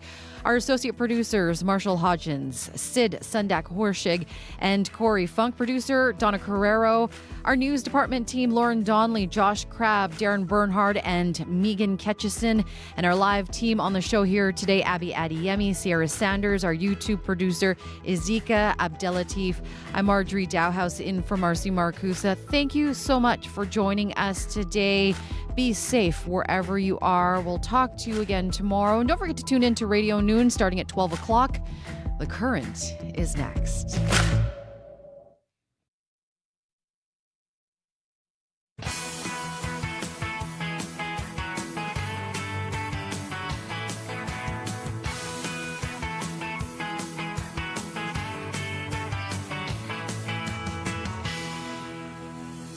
I don't think there's words. I mean, it's